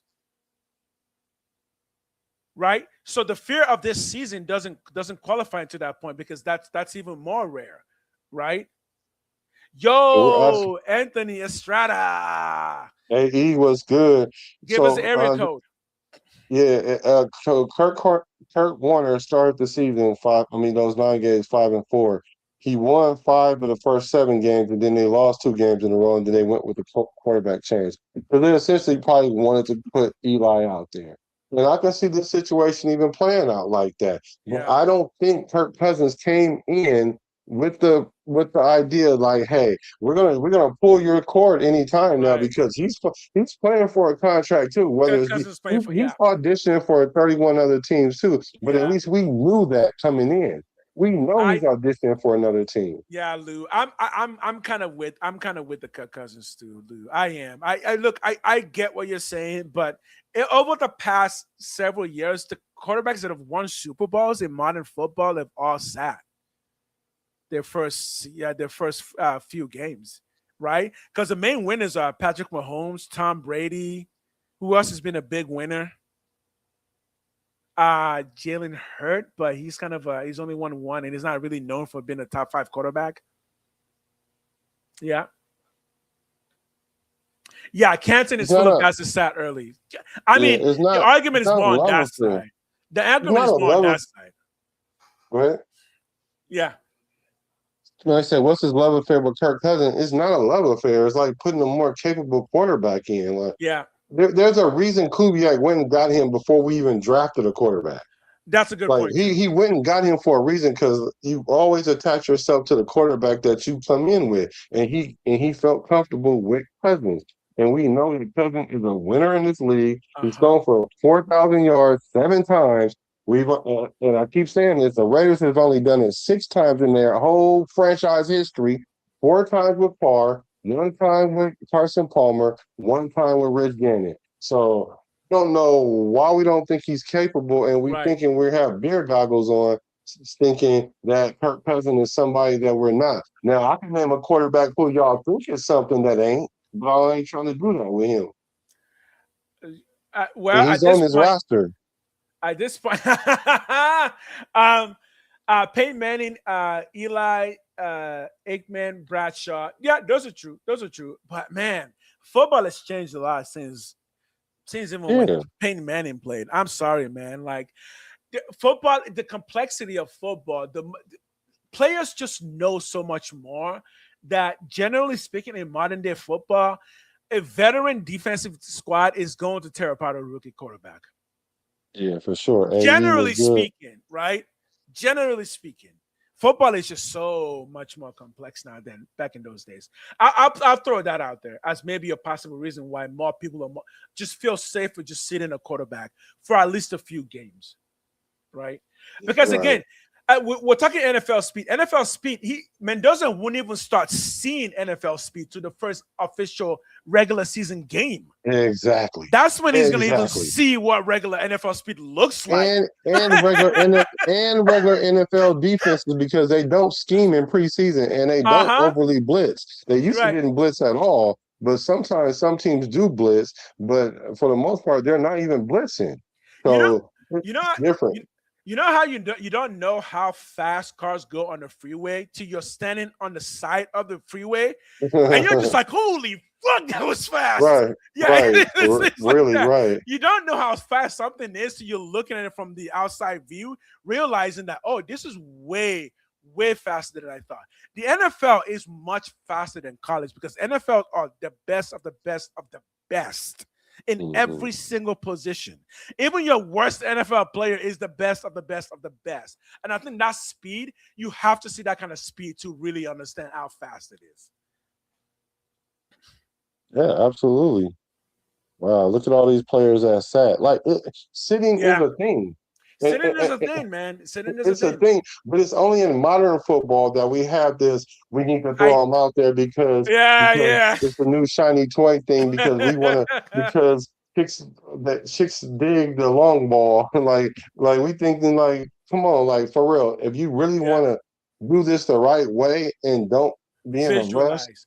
Do the yeah, bookmark. we're gonna. It would do us more harm to put him out there and something happen versus us not putting him out there and nothing happening.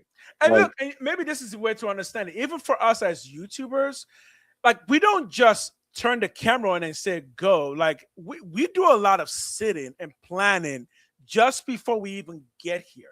I think what we're trying to suggest is Mendoza needs to understand those things before you just throw him in the game. Like have him sit through the preparations of a game for at least 8 weeks, right?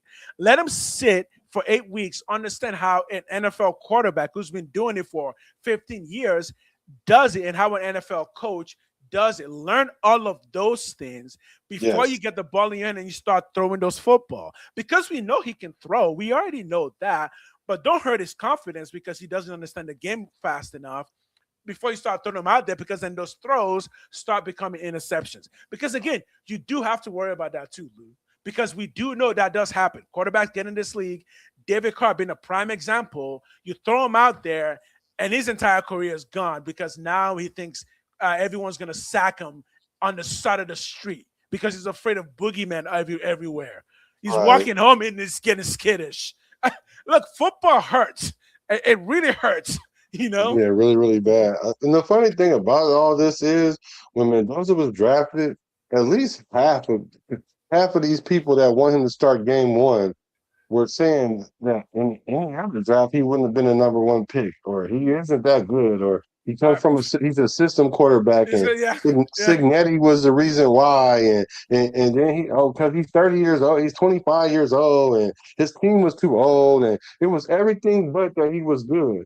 But now yeah, y'all seem to think that he's already better, like good enough to start week one over a Kirk Cousins who we know can play the game at a high level. yeah, yeah. I, I, I think the argument for Kirk Cousins does make more sense because there's just a less likelihood of something horrible coming out of that. The worst case scenario is we lose 6 games to start the season, and we're like, okay, that experiment is over, right? That's kind of the worst case scenario. Even an injury leads to what you want, right? Yeah, another first round pick. I mean, number one pick. I yeah, look, Luke, I'm getting your point. I am, but again, Cousins is just less risky. The worst case scenario literally means you'll lose like 6 games and then you'll just pull them, right? It's not. Yeah, I think that's a good enough gamble to take. and he would understand it. He would even understand why we pulling him. Exactly. Exactly. At that point, it's like, oh no, we understand. But even in a medium case scenario, Cousins plays 8 games, and Mendoza gets to actually see a winning quarterback. Because hey, if Kirk Cousins goes out there and he's like 4-2 after 6 weeks, Mendoza is now looking at an NFL turnaround into a winning club. That also is a win-win. If Mendoza's all that, he won't sit long because it would be pretty clear that yeah, he's ready, or at least Kirk Cousins is not the best man for the job. You're talking money too much. You're talking money too much. That's your franchise line. If you're afraid, no, dude. Again, the Raiders are one of the youngest teams in the NFL. We're not worried about the team getting old. Go look at the squad. Everyone's like 22, 23, 24, 25. We're not worried about the team getting old. We got the Raiders are built for the next 10 years. Just so you'll understand that. This is not some gamble. This team is built for the next 10 years. Yeah. So Well, and I, we at the 2 hour mark, bro. we can keep going. Okay. If the Okay. people are having fun, we're having fun, we can keep going. Okay. He says I trust our coaching staff. This go around. I actually trust them too. I do too. I do too. I think for me, this has been and not again, we've all been Raider fans for at least the past 15 years, so no one is to insult anybody by saying we're new fans. We've all seen how everything has been going, and this year definitely is different. And the people we're bringing in seem a bit more qualified than the people we've brought in before, or at least we're bringing in people who have actually won, not just done stuff. They've won, right? Our coach has won a Super Bowl as a coordinator. Our general managers won a Super Bowl as an assistant GM.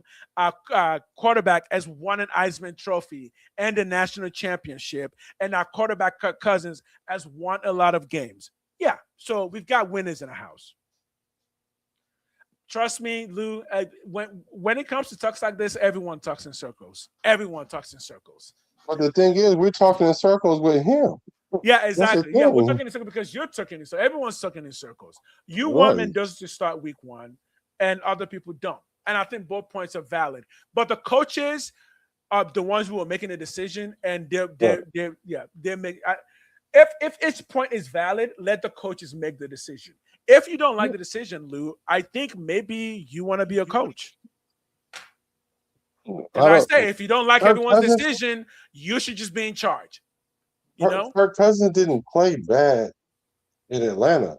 They were playing. See, the thing is, when you have this quarterback competition going on, Frank. We'll talk about that. When you have a quarterback competition going on, and you bring a quarterback in, give him the bag, and then you go draft a quarterback, right? Mm-hmm. And so then you start playing this game with him, this mental game, and so then you pull him, or he gets injured, right? Yeah. And so then he comes back and he plays good again, and then Penix ends up getting hurt. Now look at him. Let me show you how good those decisions were. The GM is not there no more. The coach is not there no more. Mm-hmm. Her Cousins isn't there no more. Mm-hmm. And Penix is about to lose his job to Tua. And the Raiders right now are better. Your camera's doing this thing again. So I got to reset it. The Raiders right now are a better squad than the Falcons were on paper. Even now. Yeah. I believe. I believe. So I think Kirk Cousins is in a better situation. And again, Lou, to calm your nerves, brother, if it's as bad as you're thinking it's going to go, there will still be plenty of time to make a playoff push if Mendoza is as good as we believe he is. If it's really this shit show and we're going 0-6, yeah, Mendoza's in the game, but that's plenty of time for Mendoza to become the person we believe he can. Look, but it's a win-win to just start Cousins. It's not a crazy idea, right? But we shouldn't be talking about playoffs anyway, because if we start Mendoza and he start off 2-6, do we pull him and then put in Kirk Cousins? Then what do you think that's going to do to his confidence? Exactly, yeah. I mean, yeah, again, Lou, that's the other scenario, right? If you start Mendoza and he goes 0-6, then what? Then what? Guess how many of your YouTubers are going to start the is it time to replace Mendoza conversation? I can tell you one. No, they just gonna call him a bust. Exactly. So there's room to decrease all the negative noise by just simply being wise about your investment, right? Why not just trust Kubiak? Kubiak already told us what the plan is. Why not just trust him? And I think the answer is we've been losing for so long, we don't trust anything or anyone anymore. So ultimately, we're just looking for a miracle. And I've said for a long time, the Raiders need to stop looking for a miracle. We need to actually build a franchise. We are building a franchise now. We're no longer looking for a miracle. Mendoza's not a savior. Jamarcus Russell was a savior, because I can tell you when Jamarcus Russell was drafted, we looked at him as a savior. And I can tell you right now, less people are looking at Mendoza as a savior. All he has to do is just play football. No, you wouldn't. Lou, I can guarantee you would not rather lose with Mendoza. I can guarantee if Mendoza does bad, what the conversation about replacing him will start. Again, because if we're going based on what we know is the case, that is more truthful. That the moment Mendoza starts doing badly, we're gonna start asking, is he a bust? Is it the next Jamarcus Russell? I can guarantee you that's more likely to happen because that's what's happened every single time, right?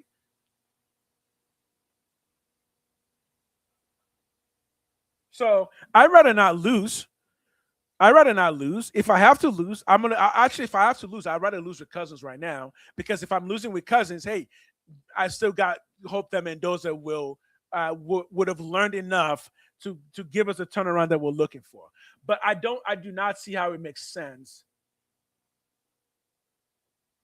I don't see how it makes sense to just jump to the notion that Mendoza needs to start. It's like no, I don't think so. I don't think so.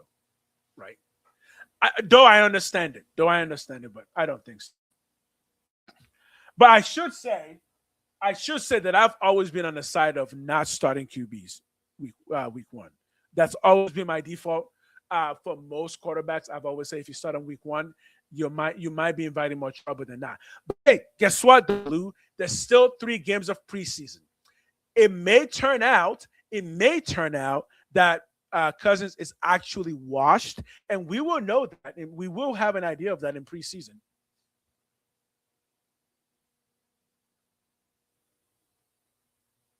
Yeah, I've also heard that Mendoza did not look good against the first string defense.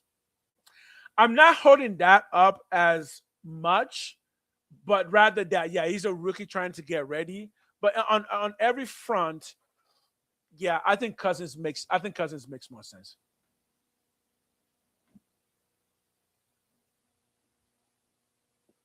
2-6 experience is better than no.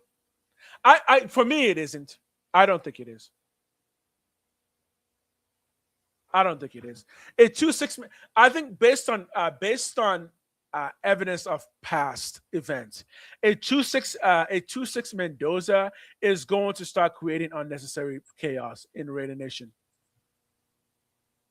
Based on what I know about Raider history, a 2-6 Mendoza is going to start creating conflict.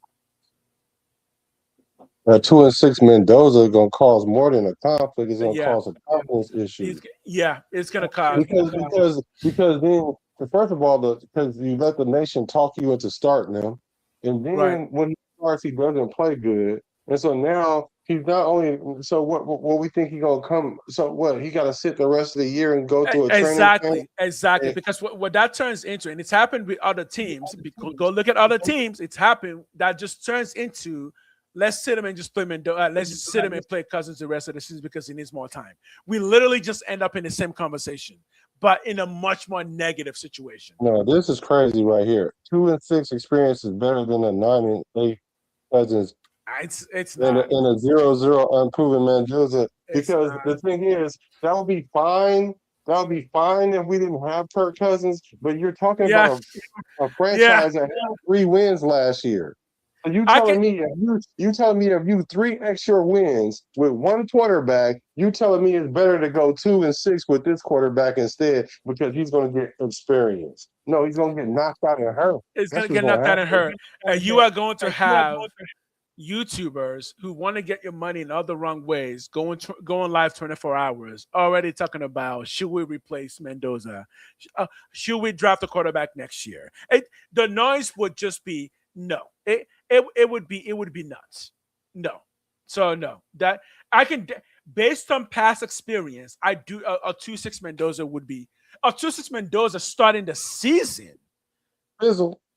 If it's a 2-6 Mendoza ending the season, that would be okay. That would be workable. But a 2-6 Mendoza starting the season, that would be a nightmare. I can promise you that. Yeah, it would be. And if we do go 9-8, that means we are a playoff team next year. Not with Mendoza either. But I will also say this: I win or don't win, Kirk Cousins is gone after this year. I want him gone after this year. Even if he wins a Super Bowl, just flip that for picks. I'm gone after this year. Let's talk about that. I don't want any Cousins after this year. I want him gone. You are a rental.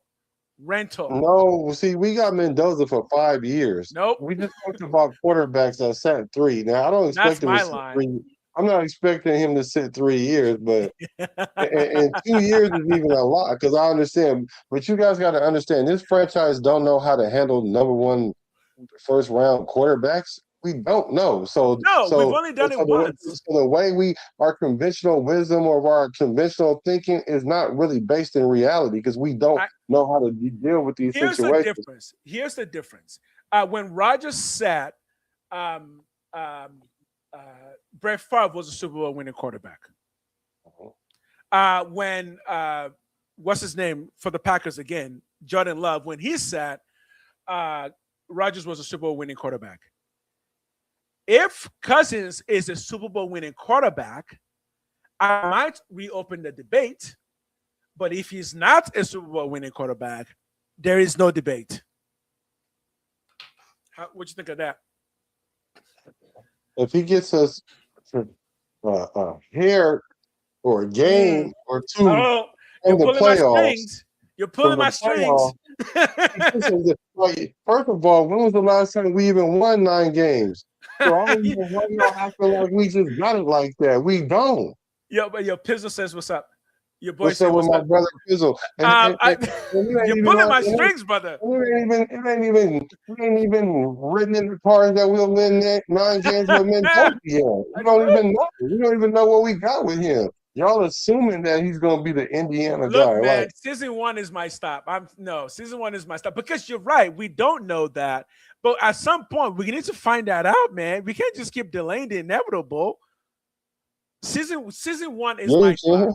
After season 1, unless Cousins wins Super Bowl this season, we're not. Yeah, there's again, it can be done, right? Donald did it. Donald did it. Where are you getting this no O line? You know what? You got PTSD. No, we're not going back to no O line. Traumatic Super Bowl deficiency. Matter of fact, I thought you was a Raider fan for like 50 years. How long you been a Raider fan, Lou?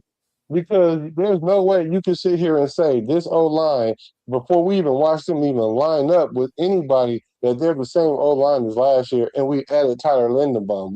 We automatically going to be better just because of that alone. Like, because we have the Raiders O-line will be a lot better. Center. The Raiders O-line will be a lot better. Like, a lot better.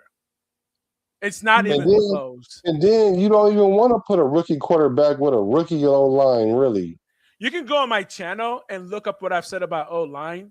The Raiders O-line is going to be a lot better. Yeah, leaps and bounds. Yeah. It's not even like, first of all, we had 2 of our best injured last year, and we brought in the best center in the league. Well, by those metrics alone, we're going to be a lot better in O-line. So Lou, let me ask you this. This is going to tell me everything I know. What do you think we should do with AOC?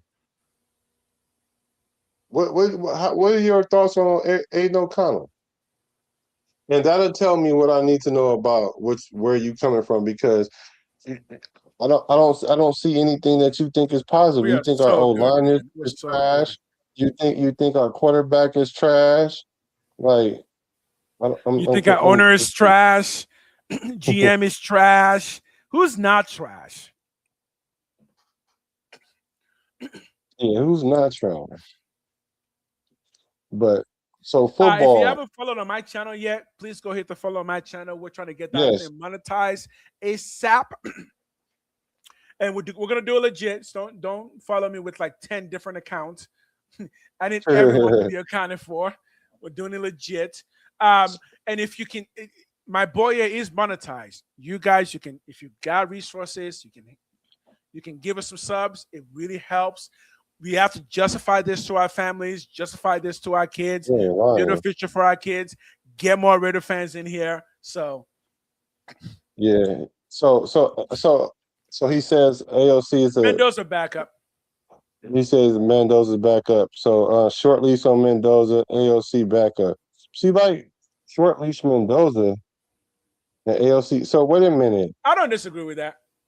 Oh, so wait a minute. So you put in Mendoza and you give him a short leash, and then you put in. Well, I wouldn't do that. Why would you put Mendoza on a short leash? Well, why is my camera? What are you doing, brother? Why would you put Mendoza on a short leash? Right.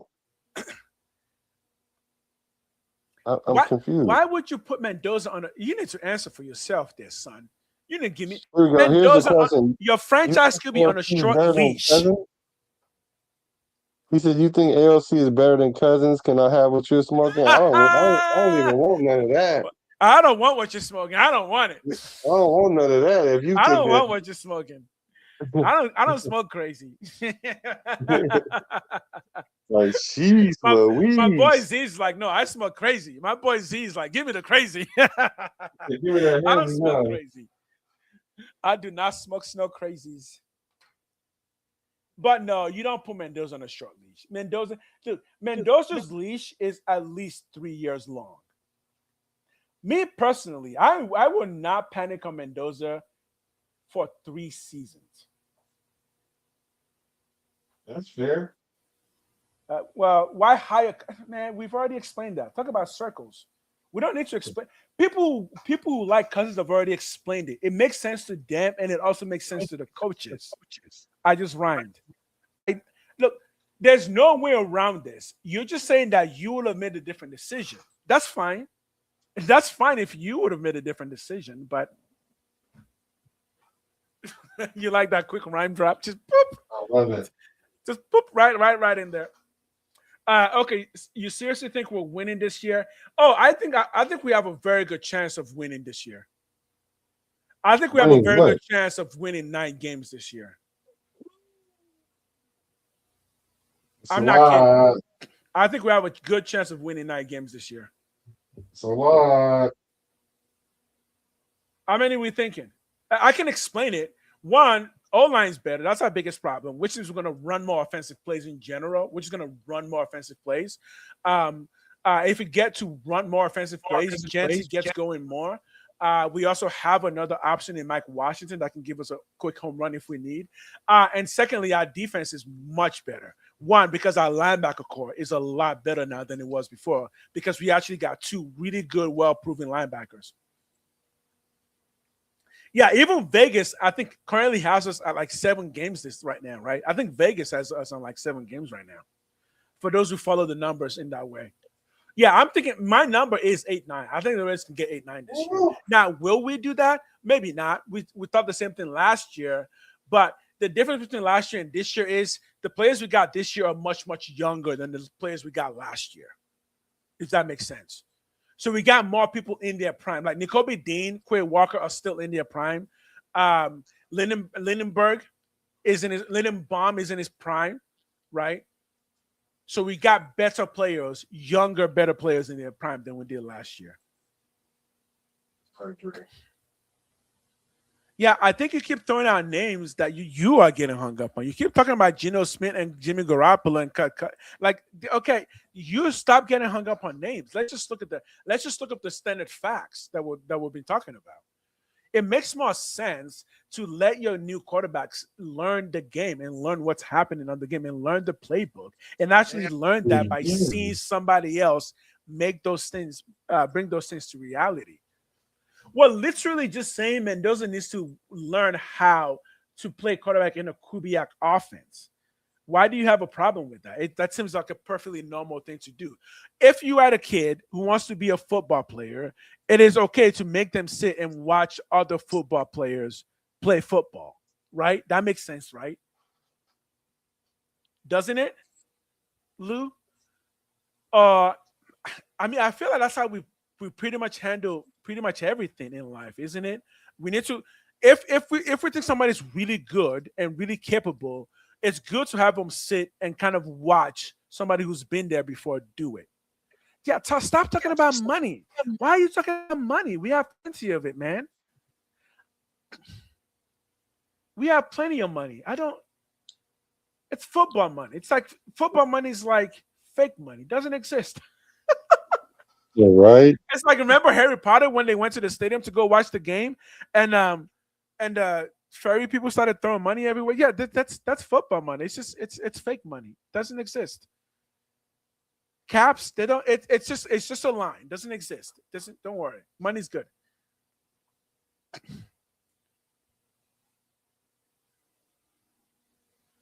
I would definitely buy the new Madden game. In fact, I will talk about the new Madden game on my channel. For those who have not followed the channel, once Madden comes out, we will be talking about Madden. I'm gonna go over the ratings. We're gonna talk about the playbooks in Madden. We're gonna talk about the Raiders team. Each one, did they get it right? Did they not get it right? What are they thinking? Yes, I will do an entire Madden segment on my channel for at least the first 3 months of Madden, and I will also play Madden and do strategies on Madden as well. Yes, so Madden is a very big part of my channel. Yeah, football money is not our money. That's not that. I mean, it's collectively our money because we are putting it, but it's no the football money doesn't exist. Don't worry about that. Especially now that we're under like a really wealthy organization that's worth over 100 billion. Oh yeah, no, football money doesn't. We good. We good. We good. Yeah, I don't think it's a no-brainer. And the thing about it is, even if you guys have a different perspective and you see the franchises going in a certain direction, Direction, yeah. we gotta go with the direction the franchise is going. Because what you guys What gonna do? Get so loud that exactly? you're gonna make them do what we want them to do? Like for real? Here's Is a that what question we for you, doing? Lou. Here's your question for you. When was the last time that you felt that the Raiders were made a good decision in the offseason? That's That's a that good question. answer that question. The Yeah, last that's time a you good question. everybody else can answer too. The last time you felt that the Raiders were made a good decision in the offseason, including hiring, draft, free agency, the last time. And don't even count this time. Before this time, the last time. Yeah, you're not lying. 11 million for a starting quarterback is a steal. Oh, 11. That's a And, steal. and, and no, they didn't make the playoffs last year. But had they started Kirk Cousins all season, they probably would have. I'm waiting for the answer. Anyone can answer. The last time you felt that the Raiders made really good decisions in the offseason. Man, I'll tell you when they got Kubiak. When they hired Kubiak, we all Yeah, thought that was a great that decision. changed the culture. That changed the culture right there. That That changed the whole culture. I will tell you this. Jack Del Rio, hiring Jack Del Rio, that felt good when we hired Jack Del Rio. No, Del Rio was good, and he got forced I out think by that was I circumstance. think that was the last time. I was excited about Josh McDaniels because of what's his name, the general manager that we got with him. I was excited about them, but they made two big mistakes Are you quickly. talking about with McKenzie? No. Josh McDaniels, no, McKenzie. That No, I thought McKenzie you were was, talking about he was with Del Rio. yeah, was it McKenzie with Jack Del Rio? Yes, Yes, I thought yeah. that's who you was That talking was the about. last time. Yeah, that was the last. That was a good decision. That was a good decision. Yeah, and it's unfortunate that we forced him out because we were getting Because of Gruden. Gruden. Yeah. Yeah, and he That definitely was was who that, we needed. and I, if I remember correctly, people felt like that was a good decision that we were making. I did. I think And a what lot of people thought and that. also the draft was also really good because we brought in Cleo Mack, and then when we got Derek Carr, we were like, oh shoot, we did it. This is good. And honestly, that did work out for a bit. It did until they got rid of Till Khalil they Mack. got But bringing in Gruden, there was a plan in bringing in Gruden, and that plan was working because Gruden does take a few years unless you are the Buccaneers. I mean, Gruden really only ever built two teams, and the only other team was the Raiders, and he did take at least 4 years to build us the first time before we traded him. Yeah. So we knew that. Go ahead. No, I was just saying he inherited the Bucks, so Exactly. So it was the Bucks realizing that Gruden was actually something of a football savant, and then giving up a ton to bring him in. But it took at least 4 years to build our organization before we let him go. And we let him go because we actually thought, and again, we were right that the next person behind him was good enough, which was Bill Callahan. And we were right because they did go to the Super Bowl. The first time. I didn't like. I didn't like Callahan because he I don't know how to know make adjustments. exactly, but they did go to the Super Bowl. They went to Yeah, the they Super did. Bowl, Well, right? I would And it give a was lot of that credit to to John Gruden. no, I give credit to Gruden, but I also give credit to the quarterback because he was essentially Rich a Gannon. coach on the Oh, field. not Rich Rich. Yeah, Gannon. Rich Gannon. Yeah. And again, remember, like we were saying that Gruden won with the Buccaneers because that program was already built. But Gruden did that same thing for us, and then we went to the Super Bowl with somebody else, and I know you're not Christmas talking Day, about. Antonio Pierce. That was that not for me. That was not a good. It's not for me. Yeah, I think AOC threw for like 60 yards that game. No, I hiring Antonio Pierce was a big mistake for me. I was so mad when we won that game against the Chiefs. Spy Tech was a good I was so decision. pissed off when we beat the Chiefs Christmas Day because I knew that meant we were gonna hire AP. Yeah, for sure. I was so A mad. I couple was of like, people say yeah, Spy Tech was a good hire. I agree. I think Spy Tech was a good hire. don't care. We won. Okay, no, we didn't. We won one game. One game. We won one game. I don't care if it was Christmas. I don't care. We won one game. AP was terrible. We won one game and y'all gave him the job. Get out of here with that. But you know why they did that? Because they didn't want to make the same mistake that they made with Bisaccia.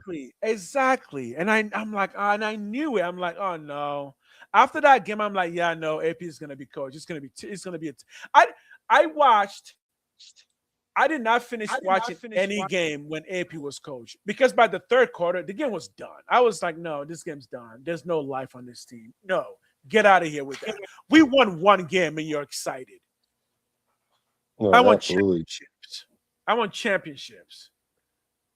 You want to lose with Mendoza because I think the idea of losing doesn't turn you off. You just want shiny toys. As long as you're losing with somebody who's gonna be brand new, cool. I don't want to lose. I'm done with that. Do it right and don't lose. Like I said before, when your football doesn't make sense, you win 3 games. The Raiders football has not been making sense. The Raiders football is now making sense. Let's see how many games we win. Yeah, fine. Call them garbage, but they haven't played yet, right? I do know who's already played and that you liked. You liked AP. He already played. You liked him because he won one game. Right. Because you somehow thought that I was going to hurt Taylor Swift. It didn't hurt Taylor Swift. She got richer after that. Didn't hurt Travis Kelce. They still got married. And it still won another Super Bowl. And what did we get? Nothing. We got AP. And he was terrible. All right. I think it's time for me to sign off. It's 10 o'clock. I gave you a 2 hour, 30 minutes, ladies and gentlemen. Yes, sir. We got to go out. We got to go do something else. Got to have some whiskey. A little whiskey. Yeah. Lou, I do not think you're garbage. I think Lou has an opinion. I value it, but I also think Lou. I think you're being hard-headed on purpose and not listening to much more clearer arguments for why, which Mendoza doesn't need to start. So. Yeah, no, make sure you guys hit the like button, hit the subscribe button for both of our channels. I do see somebody asking, does anyone have apps for streaming the games that is free? Now, what I will tell you is this, that I am starting a membership, and part of the membership for our Patreon is we're going to be streaming the games there for people that are across the nation that can't, really the world, because I've streamed games for people in the military and things like that. So you want to join our memberships and then want to watch the games for, I don't know, I think it's going to be like $2 or $3 a month that the memberships are, so it'll be worth that. I can't tell you that. Is it VOD or commentary? Huh? Is it because are you going to show the NFL games?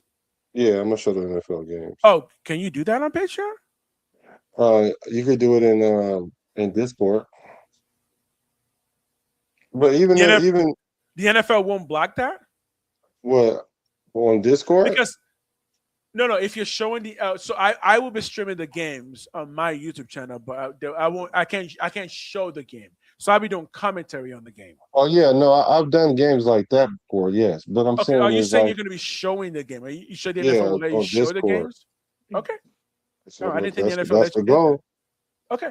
That's the Look goal. into it. I think the NFL's But definitely cracking down on it. even if you can't do it in Discord, I still have another way to do it because I've streamed games before for Okay. in Raider groups. Like Okay. if you have in Raider groups, because a lot of Raider fans can't see the Raider games because they don't have Right.